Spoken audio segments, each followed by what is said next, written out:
It's a guy, a car, and a podcast. It's a guy, a car, and a podcast. It's a guy, a car, and a podcast. It's a guy, a car, and a podcast.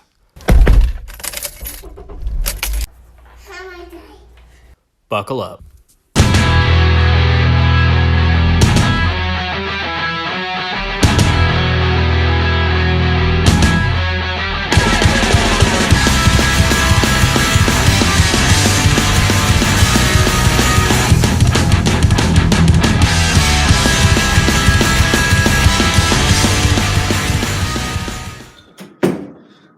There you are, good sir. Thank you so much. You're welcome. If you want, you can bring this one. So. Done. Awesome sauce. Hope that's not distracting. That's another recorder. Perfect. It's the audio recorder, yeah. That's video okay. and audio. This is awesome. Because the podcast ends up in both places. Like it's on iTunes and just perfect. as an audio, and Awesome. then there's like a YouTube channel where it's got a Awesome. video feed. But I just remember from these sessions that you tend to be quieter, so I scooted it closer to you just to make sure that what you're saying is getting picked up. Yeah, I'm pretty sure this recording will be a lot better than that first one. A lot better. Let's just leave Which it I like think that. I still have somewhere in a hard drive. But Really? I think I shot the first two Yeah. that we did of these, and I still have them somewhere. Mm-hmm. I'm thinking about putting it all out, but Awesome. I don't know. Yeah, I know. I've been telling myself that I want to create a website for my spiritual consulting. You should. Definitely. And once I get the website going, then I feel like then I will, after that, create business cards so that I can include the website and the Facebook site and the Instagram site all on the business card. 100%. Yes, because I mean, nowadays, like business, like with any type of business, it's very... It still feels like super lame to me, but literally, like, this thing got big enough that I was like, I gotta really try to look legit about all this nonsense. Yeah, and people like to be able to have that at their fingertips where they can look it up before they jump into the deep end of anything. Exactly. So, yeah, so definitely I think that is. And then I think as well, I mean, because my business has always been word of mouth and spread like wildfire. Yeah. I mean, I have clients in different states and countries that call me and I've never met them. I'm doing readings over the phone, like with people I've never met before. So crazy. So having it legit like that will help, I think, kind of, would possibly, in my mind, actually grow it faster. Yeah, I think. Much more Especially doing it over the phone internationally, like, especially being bilingual, like, Yeah. wildfire, like, It's South America. intense, it's or- beautiful. It's amazing, to be honest with you. It's very amazing. So I'll have you write down your full name and date of birth for me, for favor. And... Right.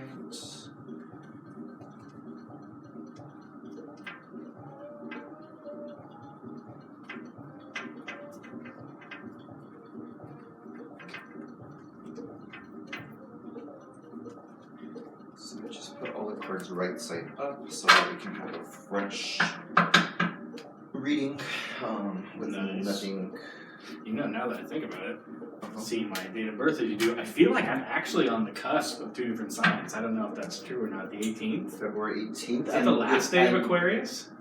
Let's double check. This is my little handy dandy source because it like is one of like the older sources that it's like a reputable that I feel more comfortable using. But Aquarius, there we go. January 20th to February 18th, right? Last day of Aquarius, and definitely you are Aquarius, my friend. For sure. There's no Pisces whatsoever there. That I'm sure of. Okay. But this is going to be interesting because we have not really spoken in Right. over 7 years at least. At least, yeah. At least. Yeah. So that's going to be, it's good. That's incredible. So with this reading that we'll do, it'll allow me to play catch up to where you are. Yes. And I'll be able to see everything that's going on with you. So I'll give you my whole spiel since it's been so long. Yes. So with this reading, I like to kind of rewind down your path, and you'll notice I don't make a whole lot of eye contact when I do my readings because I see a whole bunch of different things and whatnot. But so in this reading, I like to rewind down your path into the past, so that I can kind of play catch up to where you are right now, how you got here, the purpose and everything, all the energies that surround you in all areas in your life, such as work, money, love, family, friends, relationships, health, the whole shebang. And so what will surface will be the most important, like, imperative things that will help me to better clearly understand and see what's going on with you right now. For example, what color socks you wore 2 months ago, 2 years ago is going to be irrelevant. That kind of information will not show up. Yeah. And then what you can expect in this actual reading, which I call a general reading, so that I can see everything that's going on with you, will be the most important messages that will surface first that need to be relayed to you. Things that you're dealing with the most. It could be, good or bad. Life is not all about rainbows and unicorns. It's everyday life. We have our ups, we have our downs, whatever. Yeah. But in this reading, it'll definitely show me what you're carrying the most, the energy, like what you're spending on the most. It could be positive, like maybe I just bought a new animal, vehicle, house, or I got a raise or a bonus or something, or I'm planning a vacation, so that energy will be focused and directed, and you'll be carrying that form of energy. Or it could be on the heavier side of things, different things and whatnot. So I love to go into these readings blindly, especially if it's like, this kind of feels like a new client, where those are my favorite. A new client will come in and I know absolutely nothing about them. I prefer it that way. I don't want to know nothing. I do all the talking during the reading. Yeah. And as I go into the reading, I will be giving a lot of information and details. I'm all about the details. It's my job to paint an elaborate, beautiful, detailed picture of what I'm seeing, and you'll be able to confirm all the information. So once in a while, I will check in with you and ask you, does this make sense? Are we still on the same page? And most of the majority of the time, they're like, yes. I'm like, perfect, enough said, let me keep going. And then at the end of the reading, then I'll give you a chance if you want to ask me specifics. Well, Antoine, you mentioned this and this, can you give me more information? Or sometimes people are like, nope, I understood everything perfectly, I have no additional questions, which is another thing, is that if you have any questions for me, by chance whatsoever, that more than likely, while I always ask everybody not to ask me anything, I will actually answer all your questions before I give you an opportunity to ask me anything. So that's interesting and kind of respectful, especially if you're going to any type of psychic, a medium, somebody who reads the palms or the tarot, whatever, anything. That's why you're going to them, to pay them so that they can give you the information and you're not filling them in on anything whatsoever. So, Right. So I like that. And also this reading also will provide you with a lot of confirmation, clarity, understanding, shed light on a lot of other things, as well as healing. So I always say seeing is believing. So we'll get started and we'll see what is all going on. So like I said, I turned them all right side up so that we can have a fresh kind of blank canvas from previous readings. And then once I begin, we'll shuffle. They'll kind of go into each other and get mixed up very well. Some cards will end up right side up or in reverse, which will change the meaning of the cards and the kind of overall story. It's kind of like I'm the middleman. It's my job to interpret what they're trying to say and reveal. But we will go ahead and begin. All right. Did you have any questions for me before we begin whatsoever? You kind of already are familiar with the process, even though it's been super long. Love you and so excited and just I've always been super impressed by your gifts and the way they manifest in you. So I'm just really looking forward to this. Awesome. So I'm just writing down the date here. Right. Awesome. So, okay. I'll just ground myself really quick.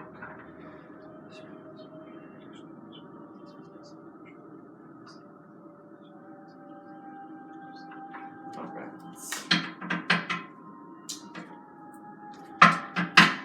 Okay, February 18th, 1981. 81, yep. Perfect. Alright. So this card, the King of Swords, represents this man who's attacked by me. His name is Glade. Yes, sir. Glade or Glade? I'm just kidding. Adam Glade, February 18th, 1981. Please show me all energies that are currently surrounding you.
you do me a favor, my friend. So with your left hand in the second here, I'm gonna have you. You can either grab them this way or this way, whichever you feel comfortable with. You'll take. You'll cut this deck into 3 pieces, leaving nothing behind. So you can take the first chunk off the top and you'll set it down right there, making pile number 1. Grab a second chunk off the top, set it there, making pile number 2. The third one you can just slide it right over there, making 3 piles, leaving nothing behind for me. For a favor, go ahead.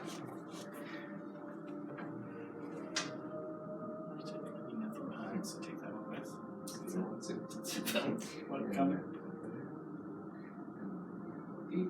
Perfect, thank you. So, by the way you cut the cards, you can already see a few things. Now, I always tell everybody, my family, my friends, my clients, that the past is the past and should remain in the past. There's no reason for us to live in the past or dwell in the past. It's perfectly fine for us to have memories and reminisce about the good things, but never the negative. We should sever all cords and connections, kind of build up a wall and leave everything that's negative and heavy buried in the past. And more importantly, focus on the now, the present, as well as the future. With that being said, I do see that there are quite a bit of connections attached to you with the past, and when I get into the reading, I'll be able to find out specifically what these cords and connections are, person, place, or thing, who, what, when, where, all those good details. Because that's going to kind of shed a lot of light on as to how this energy from an outsider looking in, a psychic medium's perspective looking at you, just information that I'm going to give to you, that you'll be able to, by without a shadow of a doubt, be able to confirm all the information. These cords and connections, the way I'm seeing as of right now, this information I'm going to give to you is kind of going to just be general until I can dig in deeper and when I get into the reading. But what I'm sensing and seeing right now is that these cords and connections definitely have strongholds on you that are kind of like holding you back, kind of like that ride at a fair or those type of parks with the games and the rides and stuff like that, where they strap you into a harness and it's like a rubber band. You run, and then snap! It snaps you right back. So that's the energy that I'm kind of seeing that it's having an effect on you. So right now in the present, the energy is kind of meh. It's like what I mean by that is that the energy that I'm sensing around you right now is not a hurricane of confusion and chaos type of energy that I'm seeing. It's kind of just like simple, plain Jane type of energy, and so that's kind of a good thing in my book. Moving forward to the future, because of the cords and connections you have of the past that are kind of holding you back and not allowing you to skyrocket forward freely with gaining, prosperity, abundance, success, and all those other great things. Moving forward, that's affecting you with your path that I'm seeing towards the future. So there's a lot of things that are kind of put on the back burner for you, not allowing you to kind of even focus. There's like kind of like a fog. It's just like I can't even see that far for myself because for whatever reason. And at the same time, I also have like my spirit guides and my angels that I work with, so they will chime in every once in a while, and you'll hear me say, "I just heard," or "this just in," that it's. And they kind of place me like in your shoes, like how you think and how you feel about certain things and whatnot. So I heard right now that when I was referring to your path of the future, that it's kind of just like I'm not. In other cases, there's a lot of people that have, a lot of plans and goals, and they're like, oh, I'm going to accomplish this, and I see this, and that's kind of just, like I mentioned, that it's kind of put on the back burner, where it's kind of like, I'm just kind of just living it right now in the now. Day by day in the now, which is fine, that's great, but just from my standpoint, like we will find out as to, like, if there is, because it's not always positive just from doing this 20 plus years of experience. It's not always positive having those cords and connections so that you can just freely just enjoy life, like kind of being on an inner tube at the river and just like everything's flowing. There's no grand rapids like, oh crap, everything's crazy. It should just flow so you can receive easily all your blessings and opportunities, whether it be with work, career, or the next chapter in your life, whatnot. But we'll find out specifics as to what's keeping you, specifically what things or thing is keeping you from skyrocketing forward to receive the next chapter, the next blessing, the next opportunities and stuff like that. But as of right now, my spirit guides are having me hear like, well, I'm not, I hear like you would say, like, well, I'm not really focused on that, or not looking forward to that, or don't really have those kind of big expectations as of right now. And it kind of just like underneath the surface, you're just like, that's just how I think and feel. But from the psychic medium's perspective, it's kind of like, well, there's other things at work that are stopping you from like all these plans and writing on a list, like a bucket list, and I want to do this and da da da. And then I just heard right now, well, I do have a bucket list. Okay, perfect. That's great, and that's what we want to see. Just start flowing. Does this make sense to you? Very much. Perfect.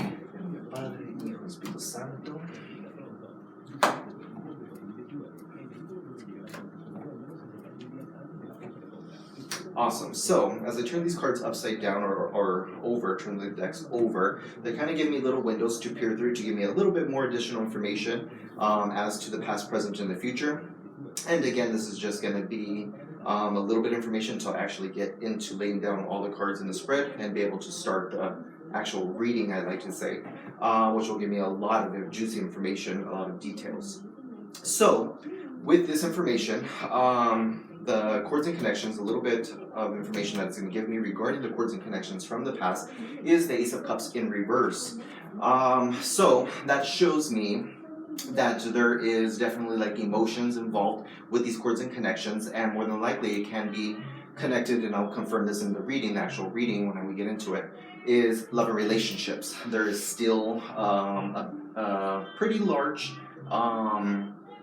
portion of energy that's affecting you with those chords and connections that keep snapping you back or pulling you back into the past of some hurts. So over the heart chakra, some energies that are kind of heavy, instead of a cup being full of blessings and like somebody saying, for example, no, actually I'm great, everything has been good in the past and all my experiences or whatnot. So there's actually been some heavier negative experiences regarding love and relationships and emotions for you in the past that I'm showing that you're still carrying. So we'll get into all those details and see exactly specifically what is it specifically that what happened and how you're carrying that. So with that information that that I'll be able to see and share with you and confirm, and you'll be able to kind of see it, confirm it, like validate it, and at that time with that information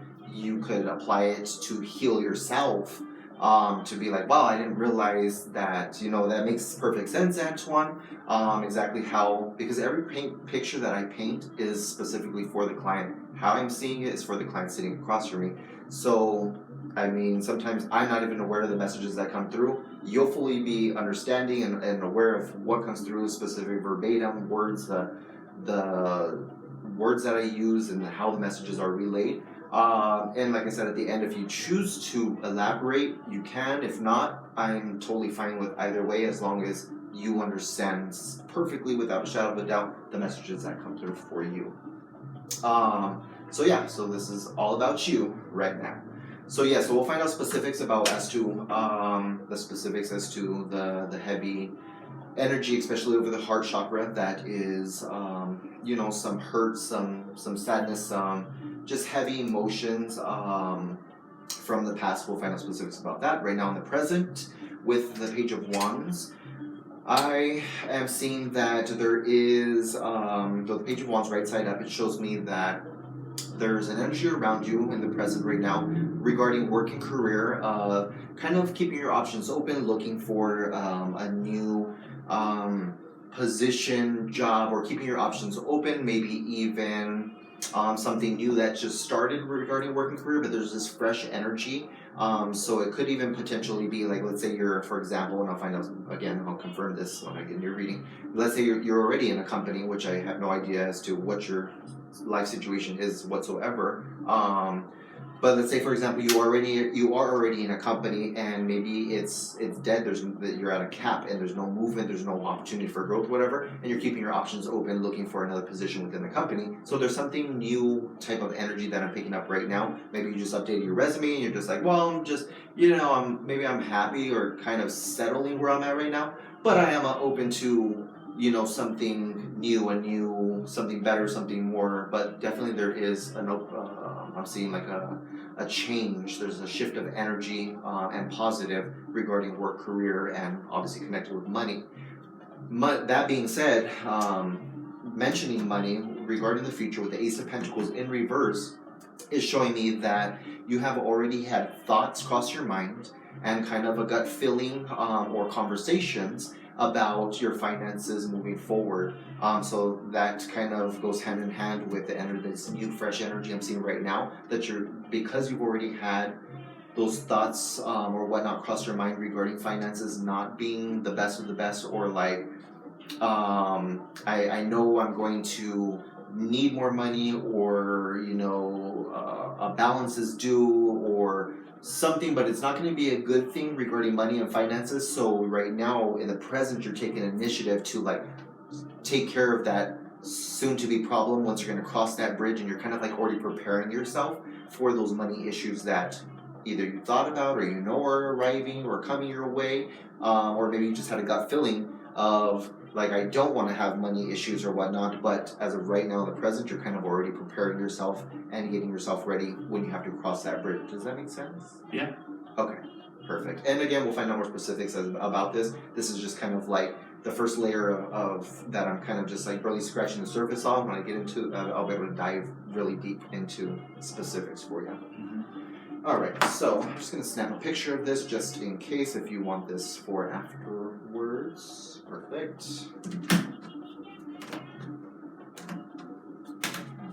USB sound. All right.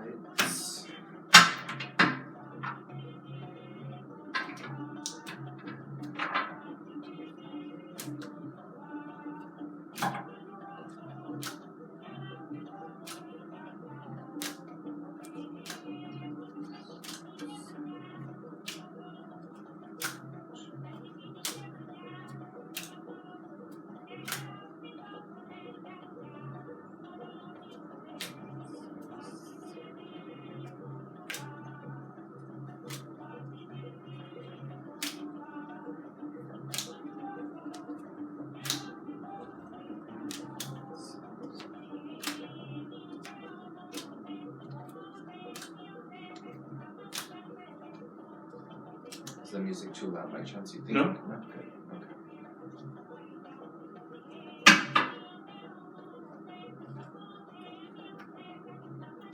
Alright, so let me just kind of scan the cards and get a good feel about everything we're about to talk about. Mm-hmm.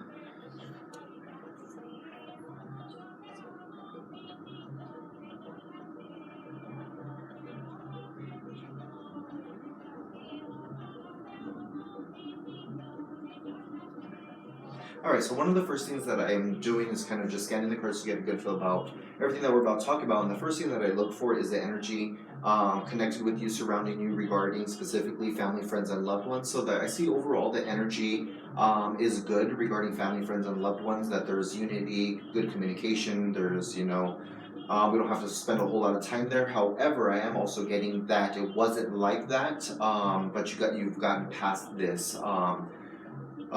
Things are improving regarding the relationships and unity regarding family, friends, and loved ones. That there was some issues that we'll get into, but things have improved and are now good, and you're not going to have to worry about that moving forward. Does that kind of make sense? Yeah. Perfect. And in general, everybody has their ups and downs or whatnot, but we'll get into those specifics as to what happened with specifically those family, friends, and loved ones in the past that wasn't such a good situation, and now has improved and will continue to go good for you. We'll get into those as well.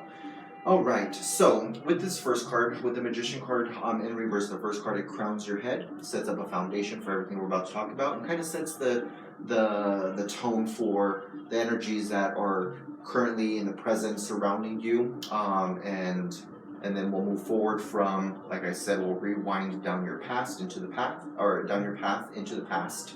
So this will be the past, and then we'll get closer here, which will be the present to where you are right now, and then we can discuss the future. But first, I always like to, and I always tell everybody, friends, family, and clients, that if you go to anybody, that person that is giving you a reading can first start out by talking about your past, because you can confirm that information and know that they're legit and not pulling your leg or whatnot. Then they can talk about the present. After they talk about the past, your past, you can confirm that information because you lived it. You had first row seats to it.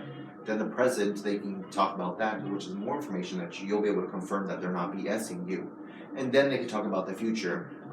If they've been accurate the whole time, then they might be pretty accurate about what they're seeing towards the future. But for somebody to just jump in and start talking about the future, it's like, I don't know, I can't confirm any of that, so I can't, I don't know. So it's just kind of like more ideal, and in my mind, like it just makes more sense to kind of go in that order. Yeah.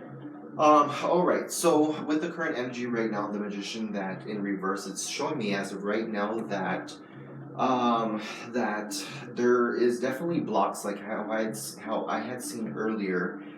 When you had cut the deck into 3 pieces, into 3 piles, and I had seen that there was like a pull, cords and connections kind of pulling you back. So that energy is still pretty strong around you right now in the present, where it kind of, from my perspective, a psychic medium looking in, and the way I see it energy wise, is that it kind of has you stuck. But it's interesting because with the Magician reverse, and I'm kind of just like in just me myself looking forward a little bit here, it's gonna have you stuck. What it's referring to, it's gonna have you stuck in specific areas. So it's kind of like quarantine in a certain area, and everything else is kind of flowing. Like life is still going on and flowing, stuff like that. But we're gonna talk specifically about what is having you stuck in quarantine in that specific area. But with the Magician reverse, it's kind of like if I was you, I am hearing and feeling and seeing like almost as if like I don't know what direction to go in. Like I'm not seeing any signs or arrows, or they get off the freeway, it forces you off the freeway and there's like detour signs and stuff like that. Like I'm not seeing any signs like, hey, you should be doing this, or hey, maybe you should do that. I'm not seeing any signs. And there's definitely a lot of mental energy that I'm picking up on, like of kind of like feeling stuck, like not having a direction, but at the same time putting that aside in quarantine, that I feel like, okay, like for the most part, if I ask myself, you would ask yourself, I feel calm, happy, optimistic, everything's good, I don't have anything to be sad about, I don't like, everything's flowing and going pretty well. But there's still, and I'll find out specifically what this is, there's still a little bit of frustration when I start to think and lean towards that quarantine area. There's some frustrations that come through as to, what am I doing? What direction should I be going in? Am I on the right path? Am I doing the right thing? So it's kind of like a 50-50, like a coin that has 2 sides. It's kind of like, grr, but I'm good. So we'll find out exactly what this is. Does this make sense? Very much. Okay. Yeah. Okay. Interesting. Never seen that before, but there's always a first time for everything. Yeah. Alright, so now we're going to get into the past, and we'll get closer to the present, to where you are right now. So in the past, it's going to bring up a specific time frame in the past, and as I give you more details, it'll filter out exactly the time frame, specific time frame for you, as to what it's bringing up and why it's bringing up, and to help further bring clarity and understanding and shed light and truth to the matter, as to help us to understand where you are right now, and just address some things that could be addressed so that you can flow forward without any obstacles or blockages or anything like that. So alright, in the past, it wants to bring up a specific time frame of when things were very hectic, very Speedy Gonzalez per se, very moving. The energies were moving pretty fast from the way I'm seeing it, and it was also connected. It's also referring to so that's the Knight of Swords, right side up. That things are moving pretty fast, and then also everybody. I'm just gonna put this out there really quick because my spirit guides are making me say this. That everybody else has their own meanings of cards and stuff like that. So yes, you can get a good book and do your own readings. But being a psychic medium, I'm able to kind of like know the meaning and then also dig deeper, and it like speaks other languages to me and stuff like that. So I'm able to so if somebody else watching was to look up the meaning, they might say, well, that's not what that card means. Well, And Antoine, I've been doing this 20 plus years, and Antoine's way of doing things, it's like I'm digging a lot deeper below the surface as to what I'm seeing. Okay, so with the Knight of Swords right side up, it's showing me that things at that time frame, specific time frame, things, the energies were moving fast, very fast, and it's also mentioning with the next card, the Three of Wands in reverse of the work in the career was not going so well either, and it was like all this hecticness, energy that was moving fast for you in your life at that time was affecting your work, and there would have either been more specifically like either I don't want to say, like, my spirit guides are correcting me, like I don't want to say that there was a loss of a job, but there was like almost like as if like something was taken away from you, like maybe you were on some type of responsibility, like important responsibility of like managing something, accounts, or maybe a manager position of some sort, but work.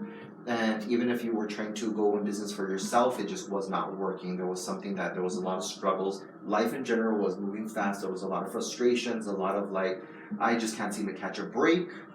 And then it's affecting the work situation. And then right after that, to filter it more down as to the specific time frame that I'm referring to, there's also this female, the Empress in reverse, where it's referring to a female that was unhappy. So around this time, you would have been, there's an energy of a female around you present in that time frame in your life that was not happy as well. And with the Empress in reverse, she wasn't happy like,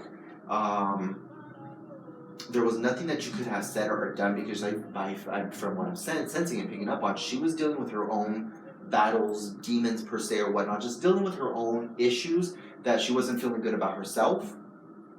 They're showing me that when she would wake up in the morning, it's kind of just like, what's the point? Like, why do I want to get out of bed? Sometimes people, like as an example, apart from this, some people jump out of bed and they're just like, it's a new day, what am I going to wear? You know, they try on 8 different outfits, different shoes, and you know, they're looking forward to it, you know, getting dressed, getting dolled up, doing their hair and their makeup, getting in their car, getting their Starbucks, heading to work, whatever. Well, this individual, this female, is quite the opposite from what I'm seeing.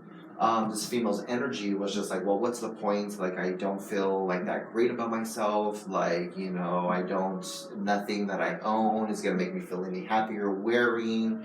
Like the mirror is just like, whatever. Like, I'm going through the motions. I'm just going through these motions.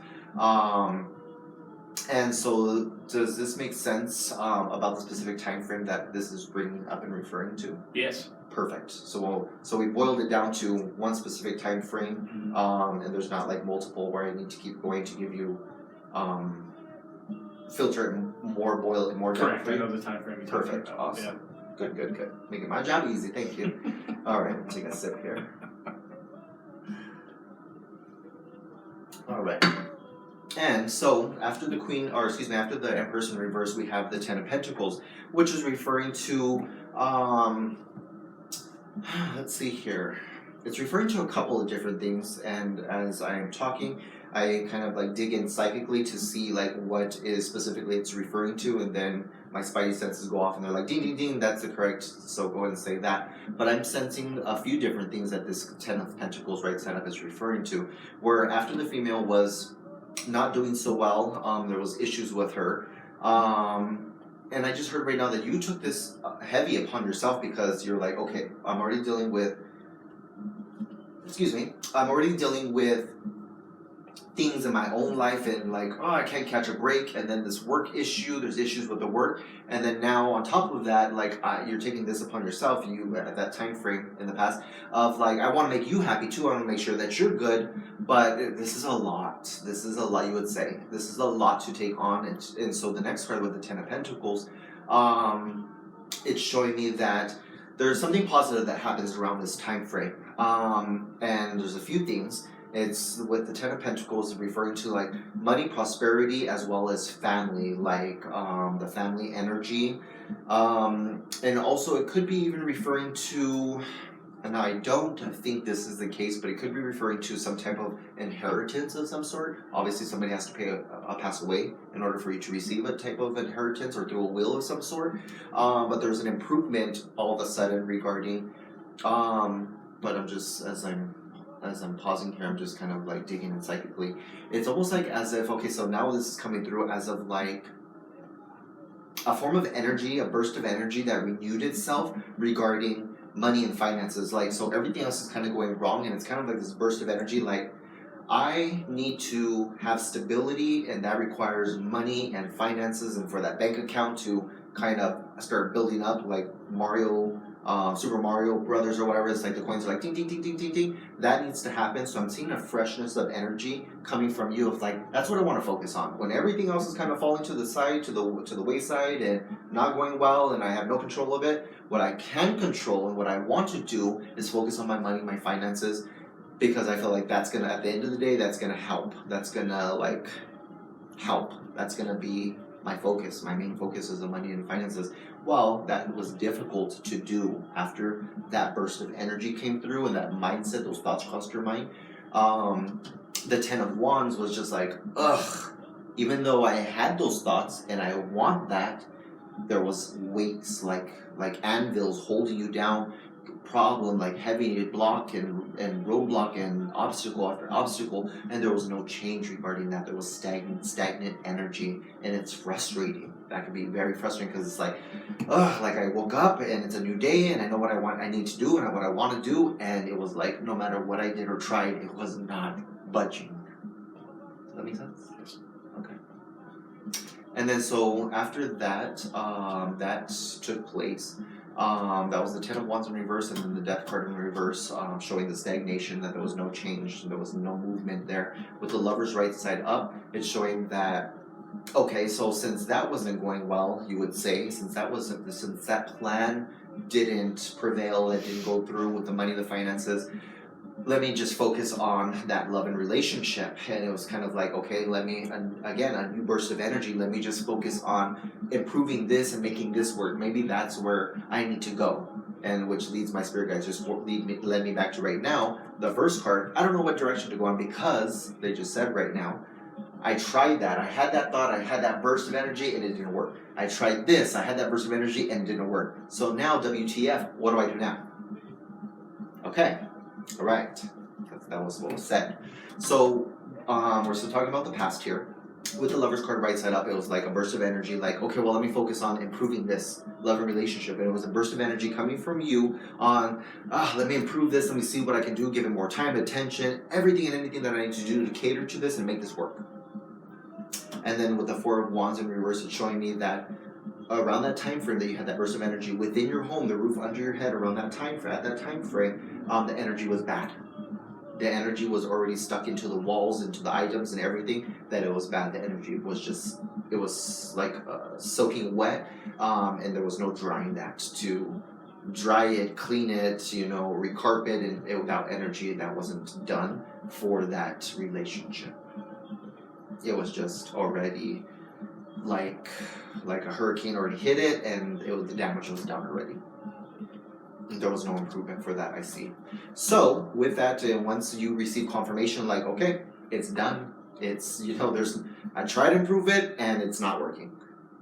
So then you're just like, okay, back to working career again. With the 6 of Wands in reverse, or right side up, that was the 4 of Wands in reverse that showed me the energy with the relationship in the home, the roof.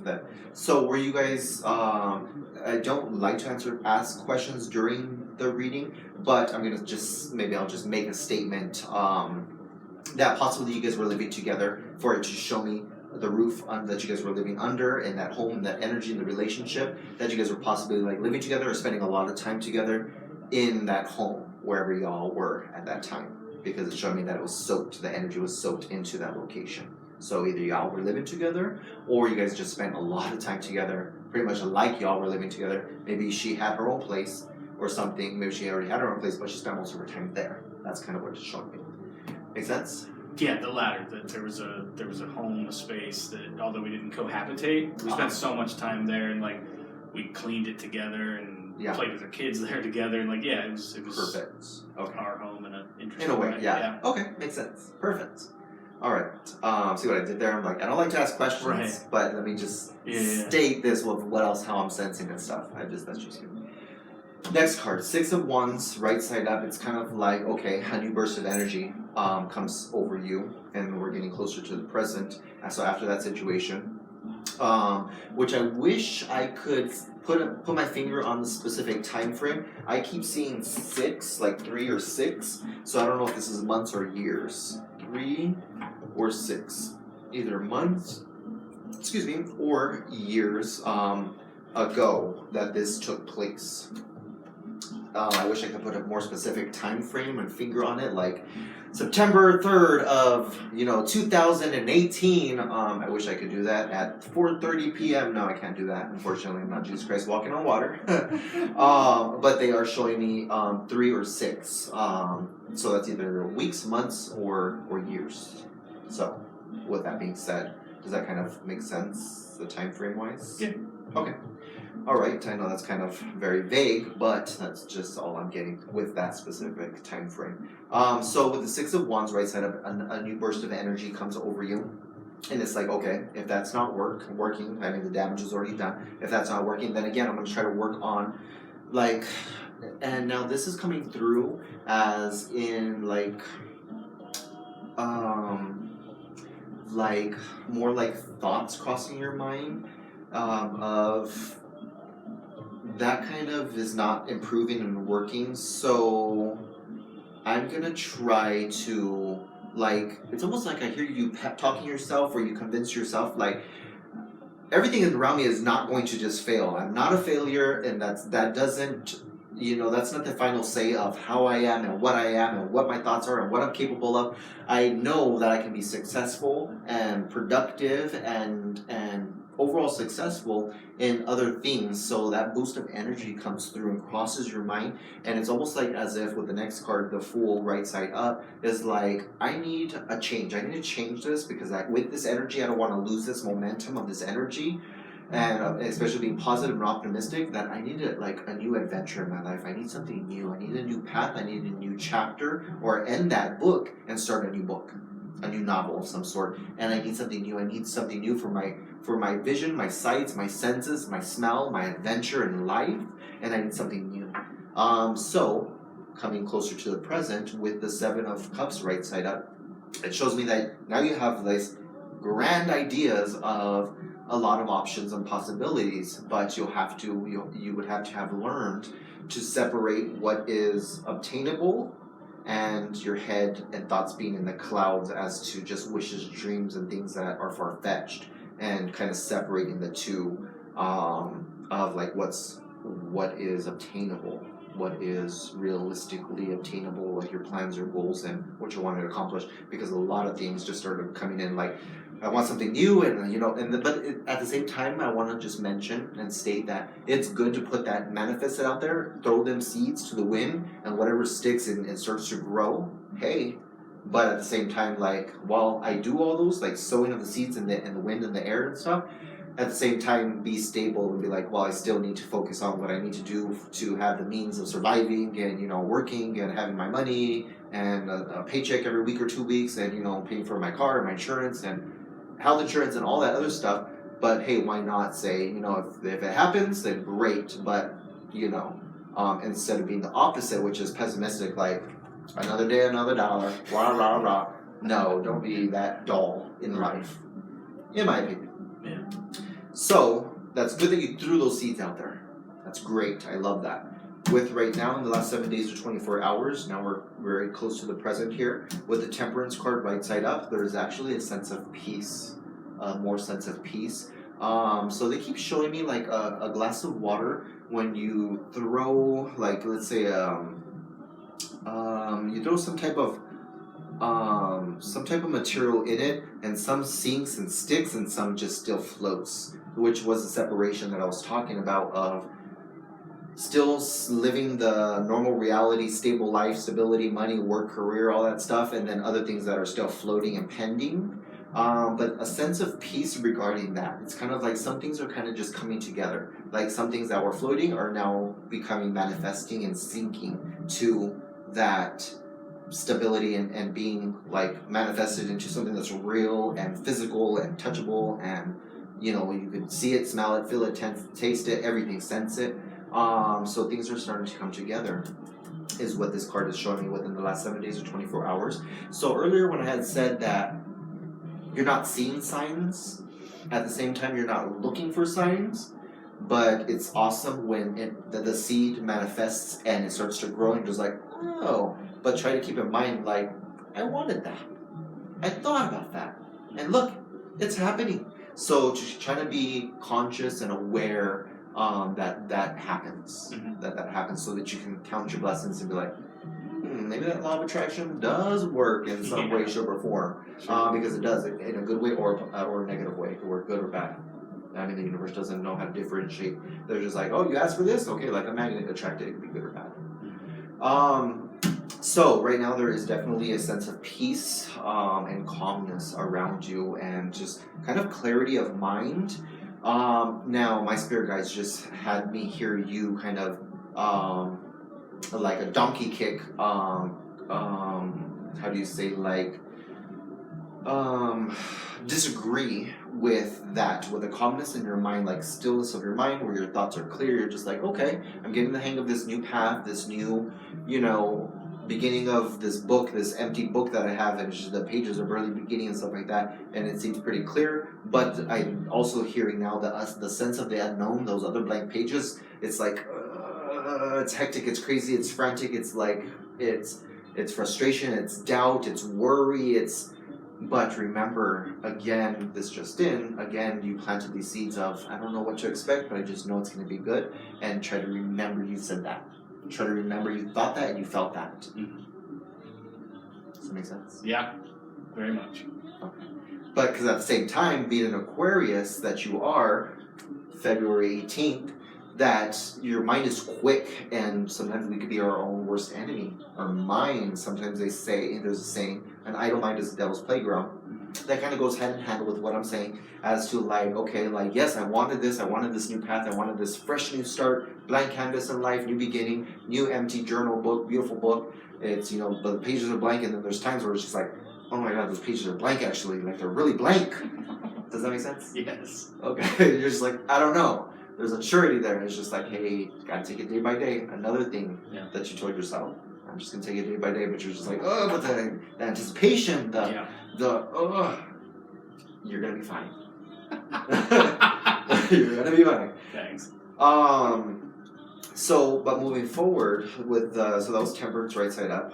Within the last 7 days, 24 hours, that you've had those thoughts of like, I'm actually like, I'm okay, but then as quickly as you say you tell yourself you're okay, within the same day or the next day or definitely within the same week, it would be safe to say you're just like the anticipation, the anxiety, the worry, the stress, the Five of Swords.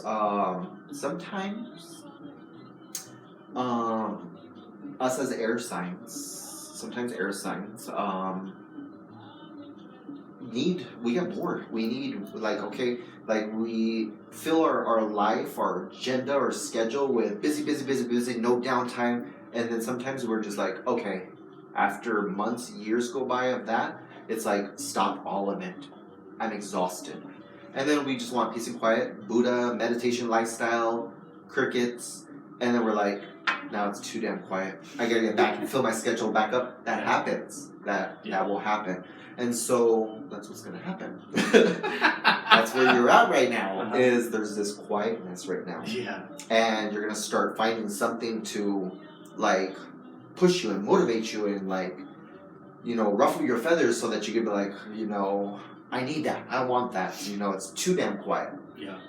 So your thoughts will start fighting each other and stuff, and again you'll calm back down and be like, no, I remembered I did all this and I wanted this quiet peacefulness, and now that I have it, you're going to remind yourself, I wanted this. So enjoy it while it lasts, because we know ourselves very well and we can quickly jump onto that busy schedule.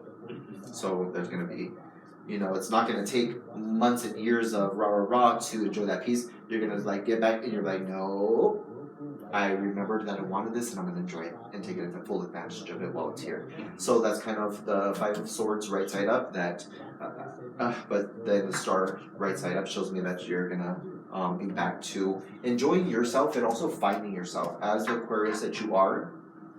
Finding yourself, your strengths, your weaknesses, your flaws, your likes, your don't likes, your skills, your tastes, your talents. Like, you're going to find yourself within this quiet time. and that's another big thing that you wanted and maybe even didn't expect it, but you're going to end up like benefiting from this quiet time. Now, the quiet time, you're just, okay, so the quiet time happens and you're just like, okay, I want to maybe try something different. I hear you say, I want to try something different. Instead of busy and spread myself so thin with this and this and that, I'm going to try to focus more on what's going to make me money. So the money and finances will come in. But you trying to do that, this is moving forward into the future now. With the Wheel of Fortune in reverse, as well as the Ace of Pentacles in reverse, you're going to find that you're going to have some obstacles and hurdles in your path when it comes to the money, like the money and finances. Like, okay, if I'm going to make myself busy and make my schedule busy in any way, shape, or form, I want it to be towards making money, and that's going to be a difficulty. So that might be the way it's coming through is kind of like disappointments, where disappointments kind of have hit you pretty hard because you take a lot upon yourself, and your mind tries to calculate like a calculator very fast. And that's a strength of yours. By all means, it's definitely a strength that you can move that quickly with your mind, and look at things at all angles and pick it apart. But so your disappointments can be very heavy on yourself. So with those forms of money and income and the opportunities that could present itself, like there's some type of block there, and I think that's what another block that I was talking about is. Okay, so at the end of the day, where I am, you would say where I'm at right now, and I want to focus again back on the money, the work, the finances, and finding opportunities to improve that and be happy, be comfortable, be stable, and comfortable, and see that account build up. Hey, that's great. If that's what your goal, plans, and expectations are in life at the moment, great. By all means, everybody should be like, do it. Look at this and help you, try to bless you. That's the way it should be. It's not always like that, but that's the way it should be. You're gonna come across some roadblocks. That, like the first card, the Magician said, the roadblocks with the Wheel of Fortune in reverse, as well as the Ace of Pentacles in reverse, of difficulty finding the opportunities are just not flowing, and a lot of that will because of things are just the way this reading is, how the energy is as is right now, because of what you carry from the past, of those disappointments and those little bad seeds that sometimes like stick there, and they're just like, well, what if it doesn't work out? What if it's not going to be grand or the best or the greatest or the shiniest, or those seeds are not allowing you to. And plus those chords and connections are just like, you've been defeated before, you don't want to be defeated again, and it's like, oh, but you're just like, I don't want that to affect me. You would say naturally right now, as the energy is as is, I don't want that to affect me, but those blocks have already been placed like by destiny and fate, like, oh well, you already sowed those bad seeds, and that's what you're gonna reap. That's what you're gonna eat from that crop you planted.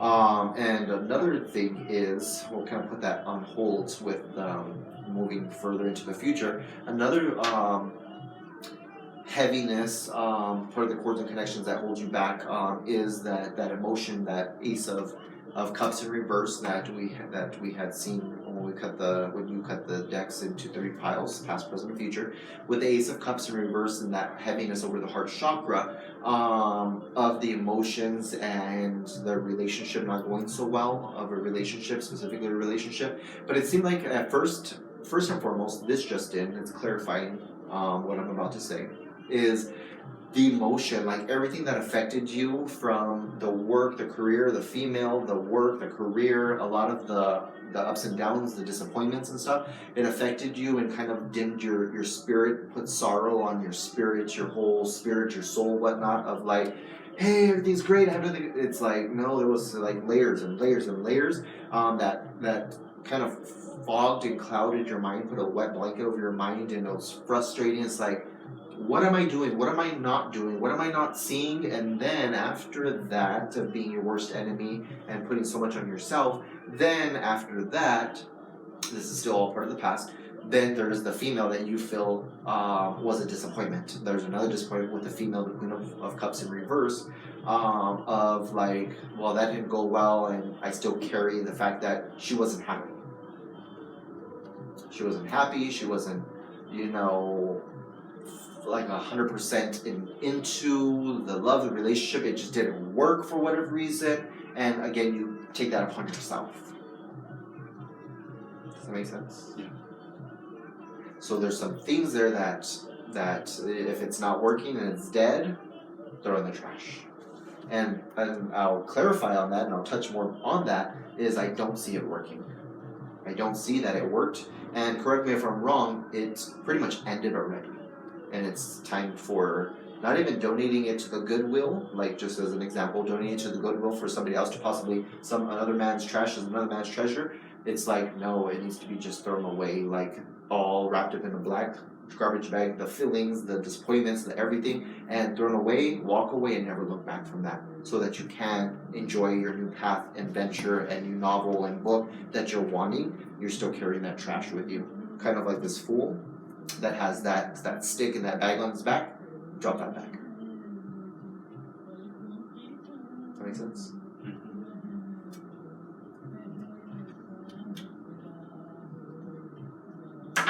Sip here.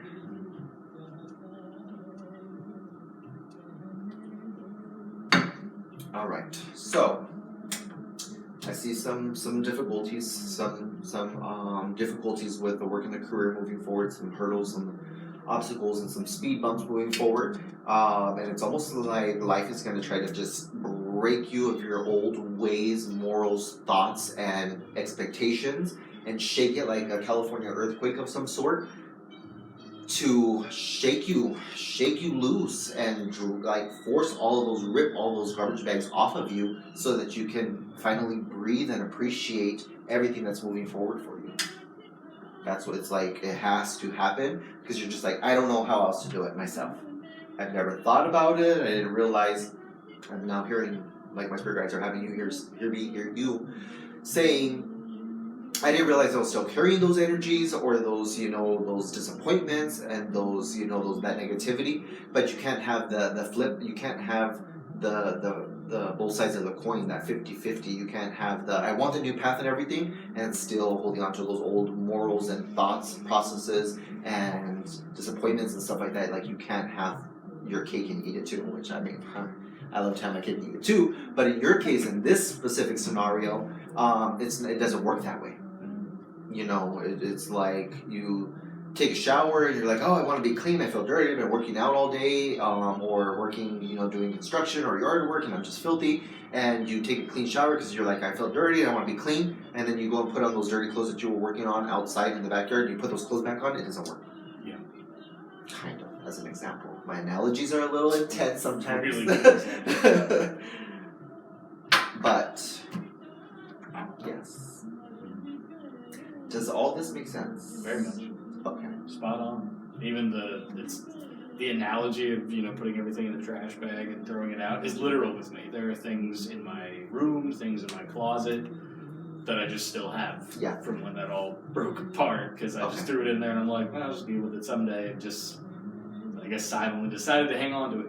Like, well, I'm just going to drape this around my neck. So I literally was like, okay, this is your day. This is the day you get to go home. Wow. And literally throw that stuff in the garbage. Wow. Physically. And that's interesting, because I'm like, not even Goodwill, dumpster. Yeah, the way you said that, I was like, it's not something. See, sometimes when the things like come across to me, and I just don't even think twice, and I just spit it out. Yeah.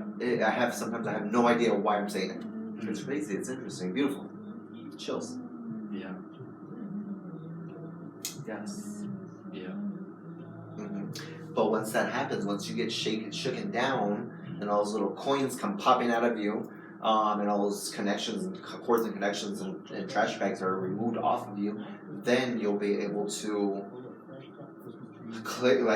think clearer, have clarity of the mind, and have clarity of the mind. I was going to change the station, but it's in a commercial for Pandora. But I was like, what? Not my music. Then you'll be like, ah. You'll be able to stop and smell the roses, be able to enjoy, the birds chirping, the sun shining, and the warmth and stuff like that. Clarity of the mind, the fogginess will depart, the storm will depart. but I think you'll still have a courting connection towards like, well, I'm just still carrying that disappointment. Like, are you sure it's dead? Are you sure we can't talk anymore? It's just like, nope.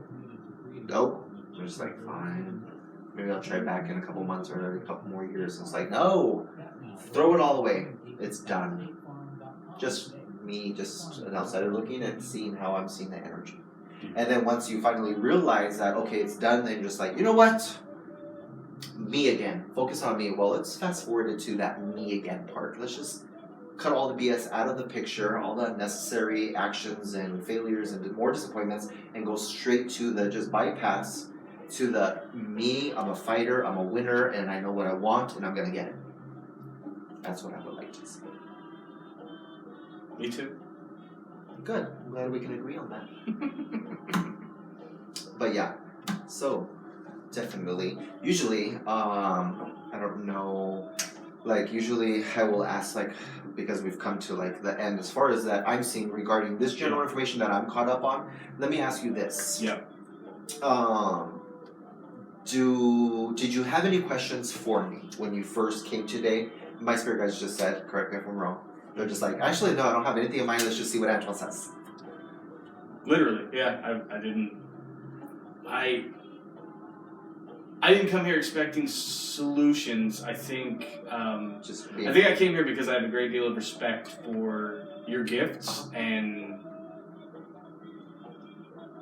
I think you've already made the point pretty well in the reading. Like, I'd gotten far enough outside of some of these heartbreaks and some of these huge disappointments that life has sort of become something different.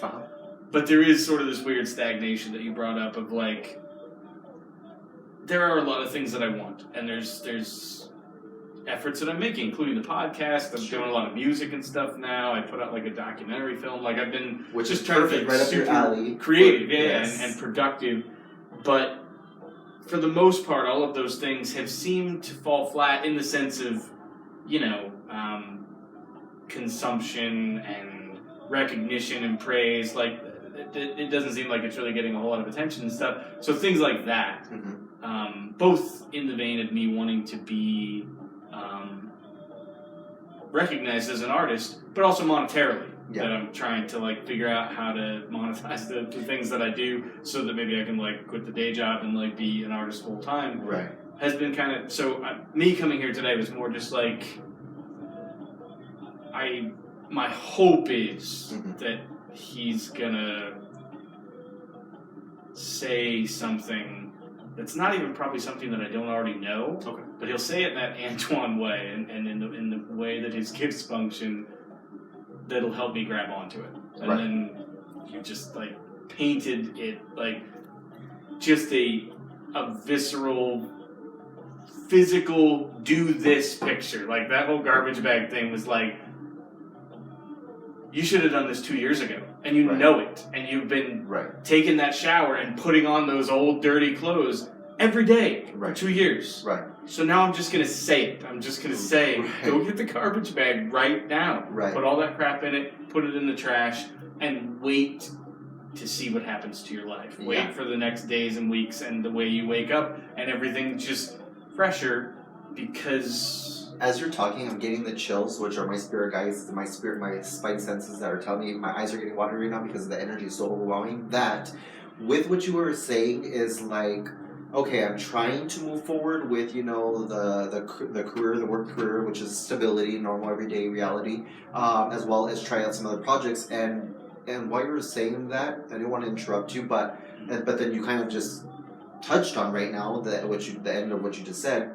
Is those chords and connections are those garbage bags, and once that is, then you'll see everything else. You'll see your energy rise, your passion, your creativity, the momentum of everything start to flourish even more. But everything else is kind of like draining of your energy, so that you're not able to focus and put attention and TLC onto your garden, your crops, and things that you, like when you walk into, for example, your backyard and your roses are flourishing, and the smells, the fragrances are amazing, and the birds are happy, and the hummingbirds are coming, and it's just that awe moment. but that's not. It's taking forever. Not all the miracle grow in the world is going to help it until you can break those cords and connections, and that's what the cords and connections were in the very beginning. I was like, "We'll find out what these are," and we have found out what they are. I love it.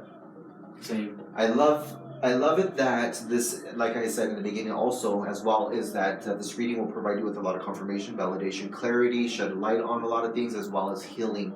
And so, you know, with these are like tools, but it's up to you at the end of the day to apply them. Yeah. Or to take this information. Some people can take their reading and put it in a cute little box and wrap it in a little Chanel bowl and store it in the back of their mind like a dark black, closet, and continue with their life. And eventually down the road, it's kind of just like, well, remember Antoine said this, and it's just like, get away. I'm doing my own thing. It's just like, okay, do you. You know, you have free will. Do you, boo. But that's amazing because towards the end of it, you're just like, and it does sound like you are going to, apply the advice because my spidey senses were going haywire. Extremely, like it was like a whole Baptist church, like, yes! And I was like, that was amazing. My analogies, I tell you. So, another question for you. Yeah. Since it's been 7+ years with the readings, have you seen a difference with, the depth of the reading, or do you feel, I mean, it's okay, whatever your opinion is, just me asking, I have thick skin,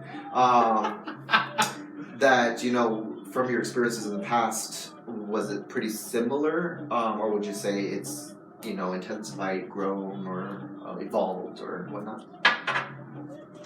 I mean, I want to, pay you a compliment, and I want you to feel No, I want you to be honest. really good and even better about what you do based on this. The truth is, I feel like when you give me a reading, it's super, super specific. I don't feel like you probably do this. It doesn't come out of you this way with other people. And so this made me remember, sitting with you before, and the way that you would draw these pictures. Like last time, there was this, analogy of, there's this ship, and there's, all these windows in the ship that all have lights on, and it seems like what's happening is, as things in your life, disappoint you, you'll just shut down those rooms, and I see the lights and the windows going off, and you're like, that's not good. You're shutting yourself down when life disappoints you. You gotta figure out how to turn all those lights back on. So just these pictures that you'll paint are meaningful to me. And you really connect. And I don't know if it's an Aquarius thing. I'm a very visual person, so you paint pictures that mean something to me, and that I take for years beyond these readings, and really, I guess, identify myself through. Where it's just don't forget, the way, the thing that Antoine showed you about yourself here. Don't forget that. Take that with you and see it. Apply it in your life. See relationships or see spaces where you are turning off those lights, or you compared me one time to. That I have this power to I don't know, in my relationships specifically, my romantic relationships, that I have this power to kind of kind of suck them dry. Oh, wow. Sort of. And you were just because I do so many readings, it's hard for me to remember specifics. You need to be careful about the destructive influence that you can have in your romantic relationships, because just the way that you'll, I don't know, the way you communicate, the way you... Just how your mind works. Yeah. And it was back then. I feel like I have... Well, I don't see that see that happened in the last relationship that I brought up. Right. I don't see that happened, so that's a good thing. I definitely feel like there was other issues for that other gal. No, for sure. And it was, I've had 3 specific relationships. I think you really shined light on 2 of them specifically, that a healthy person would have walked away from the get-go, not because these women are horrible, but because they were intensely damaged. There was fresh divorces that they were going through, and kids involved, and they were just not in a place to accept new, real love. So I guess a cliche way to say it would be, I was an aggressive rebound for 2 women that weren't even looking for anything. I kind of insisted my way into their life, I guess, just because I did love them. Yeah. And you try to make it work, and you try to, And then when it didn't, I took it personally, and was very disappointed in myself for not having I guess I just see myself as an emotional Superman, and I'm just I couldn't save that one. Like she just Right. kept falling. I couldn't fly fast enough Yeah. to keep her from what, and it just I took it really personally. Yeah. That's interesting. So that's a little bit of elaborating on what I was seeing, Yeah. especially the number of relationships that I was seeing. And as you're talking, I'm like looking back at the cards. I'm like, oh, okay. So then these individuals, that was 3 separate ones that I touched on when I was like back to the love. It was the first female I talked about, which was probably the first, and then there was some time that passed, and there was another one, and then maybe even more recently there was the divorced one with the children. Was the most recent one, I would say. Because that would make sense that the 3 were separate. But I had just brought up the energies that I was seeing. Okay, there was this one female, which I went into specifics about, and then I was like, then there was this new love, and the home that you guys shared or whatnot. I'm not sure which one goes into which time frame or whatnot. But let me just, for my mind, the first one that I talked about, that was when we went specific down the timeline of the past, when things were hectic, and then the work situation, and she wasn't happy, and then I was like a boost of energy. That was kind of like the first one, the first energy of feeling like you couldn't help her, or you failed or whatnot, but she just wasn't happy with herself. How long ago was that time frame? Would you say 7 years ago, or how long? No, much more. Well, relatively more recent. It was like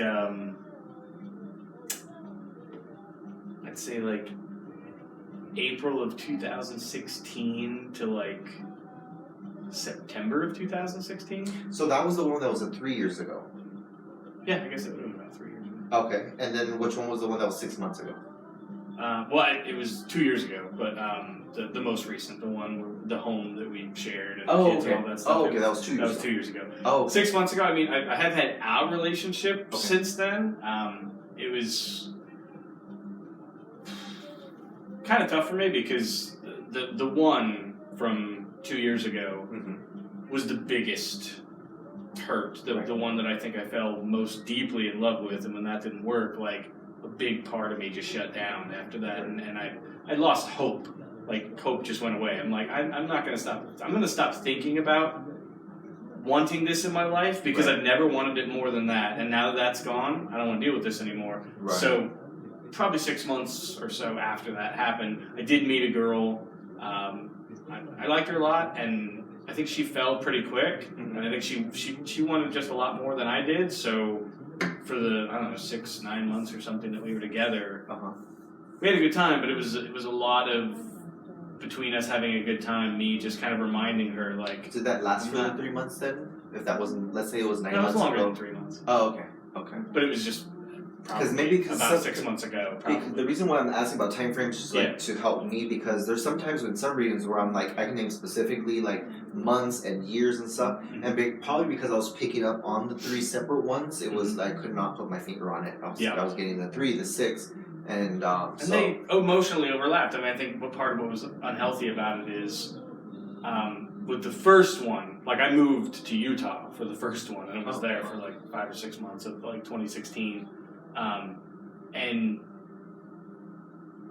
I fell and then it didn't work out, and I was just hurting over that. And then like a month later, I started talking to the second one who was back here in Arizona, and she's why I moved back in like July of 2016. I'm glad you moved back, but go ahead. Me too. And I hadn't gotten over the first one completely. And that sort of bled into when the second one went away. Now it kind of brought up all the things that I just swept aside and hadn't really dealt with about the first one. And so the third one, which started probably like February or March of 2017 and went, ironically, until basically the same time as the last one, then about probably like September of 2017. I think part of the emotional cave-in of that was the fact that I hadn't really dealt with the first 2 completely, and then the third one, as big as it was, just crushed me based on the weight of the first 2 coming back, and then the third one being as big as it was, and it's interesting I imploded. It's interesting how immediately, as soon as I was talking about the cords and connections of the past, immediately it jumped into love and relationships. I was like, we'll find out specifics about what that is. It was interesting how immediately, it talked about that, because this was at the bottom, or this was the end, and I was like, with the cups. Ace of Cup in reverse. I was like, it's regarding the heart chakra, heaviness, love, relationships, and emotions. I was like, but we'll get into that. And it's interesting how it brought it up, like first and foremost regarding the past and those big major chords and connections, kind of like a tsunami of water emotions that were trying to like sweep you back and hold you back. And Yeah. stuff. Interesting. Hope is a beautiful thing, but I feel like hope might actually been some of those chords that were keeping me connected to it. To your point, where you were just Right. like, it's over. There's no point in waiting around. There's no point in being like, well, who knows? Maybe what'll happen someday. Yeah. And part of that waiting around for me was just how deeply I'd fallen in love. I was just like, if she just needed to go marry this other guy and have a few years of something else, Right. so that she could learn some stuff and go through another sad, hard divorce, and then like come back at some Learn point when something she's and more come back, ready. right. Fine, then I'll just Yeah. live my life and I'll just wait for her to come back. But to your point, like it's done, it's Yeah. over, and it would be very, very good for me to Interesting. just like Yeah. bury it Yeah. and stop, Yeah. like put it in a trash bag and let it live in a dump somewhere that has nothing to do with where my life's going. Right. Yes. Analogies are intense. Yeah. But crystal clear. Yeah. I like it. Do you have any other questions for me by chance? I feel about this working career that you're going to ask me I about. mean, I'm intrigued by the whole money and the continued blockage and things like that. I think my interpretation of what you have said is that some of like the disappointments that I've had in like, you know, putting out an album and putting out a documentary and starting a podcast and doing stuff and seeing just little to no exterior interest as far as like views or streams or even just people in my life talking to me about that stuff has led me to feel like if I'm really going to do this, if I'm going to really put myself into these things, I need to kind of buckle my seatbelt in the idea of like a long time of no real like apparent obvious success, that I need to just put myself to the path of continuing to do these things and not expect a shower of, you know, money or any of this nonsense. However, with the intention that this thing that I'm building Could one day potentially be. will eventually Yes, sprout. but day by day, make it more so like, this is my passion. I'm loving to do this. Right. But it's like, I feel like you're not able to fully enjoy it or It's rough. use your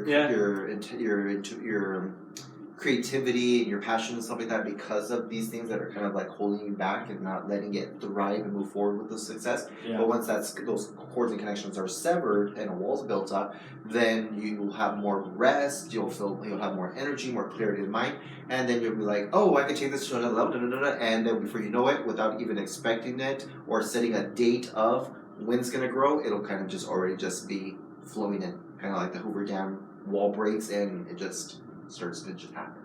And if that doesn't happen, then you come see me and we'll make that happen. You know what I'm saying? No, that's it. You are incredibly thorough as always. With zero information, you just tend to cover all the bases. I love that. It's pretty impressive. How about you? I don't know. Do you have? I don't know. I don't. If you have any curiosities about stuff you were feeling or hearing that you didn't get a chance to ask. No, not at all. I mean, I'll give you some recommendations and stuff like that on the other side of the spiritual things that I, can recommend and stuff like that once we're done with the recording and stuff like that. Because that's going to be a little bit different because this is going to be more just specifically with the reading and stuff like that. But afterwards, after hours, we'll give you some more. I'll give you some more recommendations of what I think could definitely help speed up the process of you on the inner tube of the river of life and making that process speed up. Cool. So that we can get you the best of the best. Like get you in tip-top shape, and I got some recommendations for you. Love as usual. Great. But yeah, so that concludes everything then, yes. Great. I don't know what your schedule's like. I don't know if you have like I don't a few have anything extra else minutes scheduled. to Yes, I'm I don't totally know if open. fun just to sort of like a back half of the podcast to just talk about how we met and just all that fun stuff and catch up with you a bit. Yes. Can I pee and that'll give us a good We'll take a little break. Yes, and I can smoke a cigarette. Yes, that. Yes, Okay, and I'll take a picture of this as well. Do it. Yay! Woo! I think that recording was a lot better than last time. Remember, I was like, I was incriminating myself. Remember last time, the first one?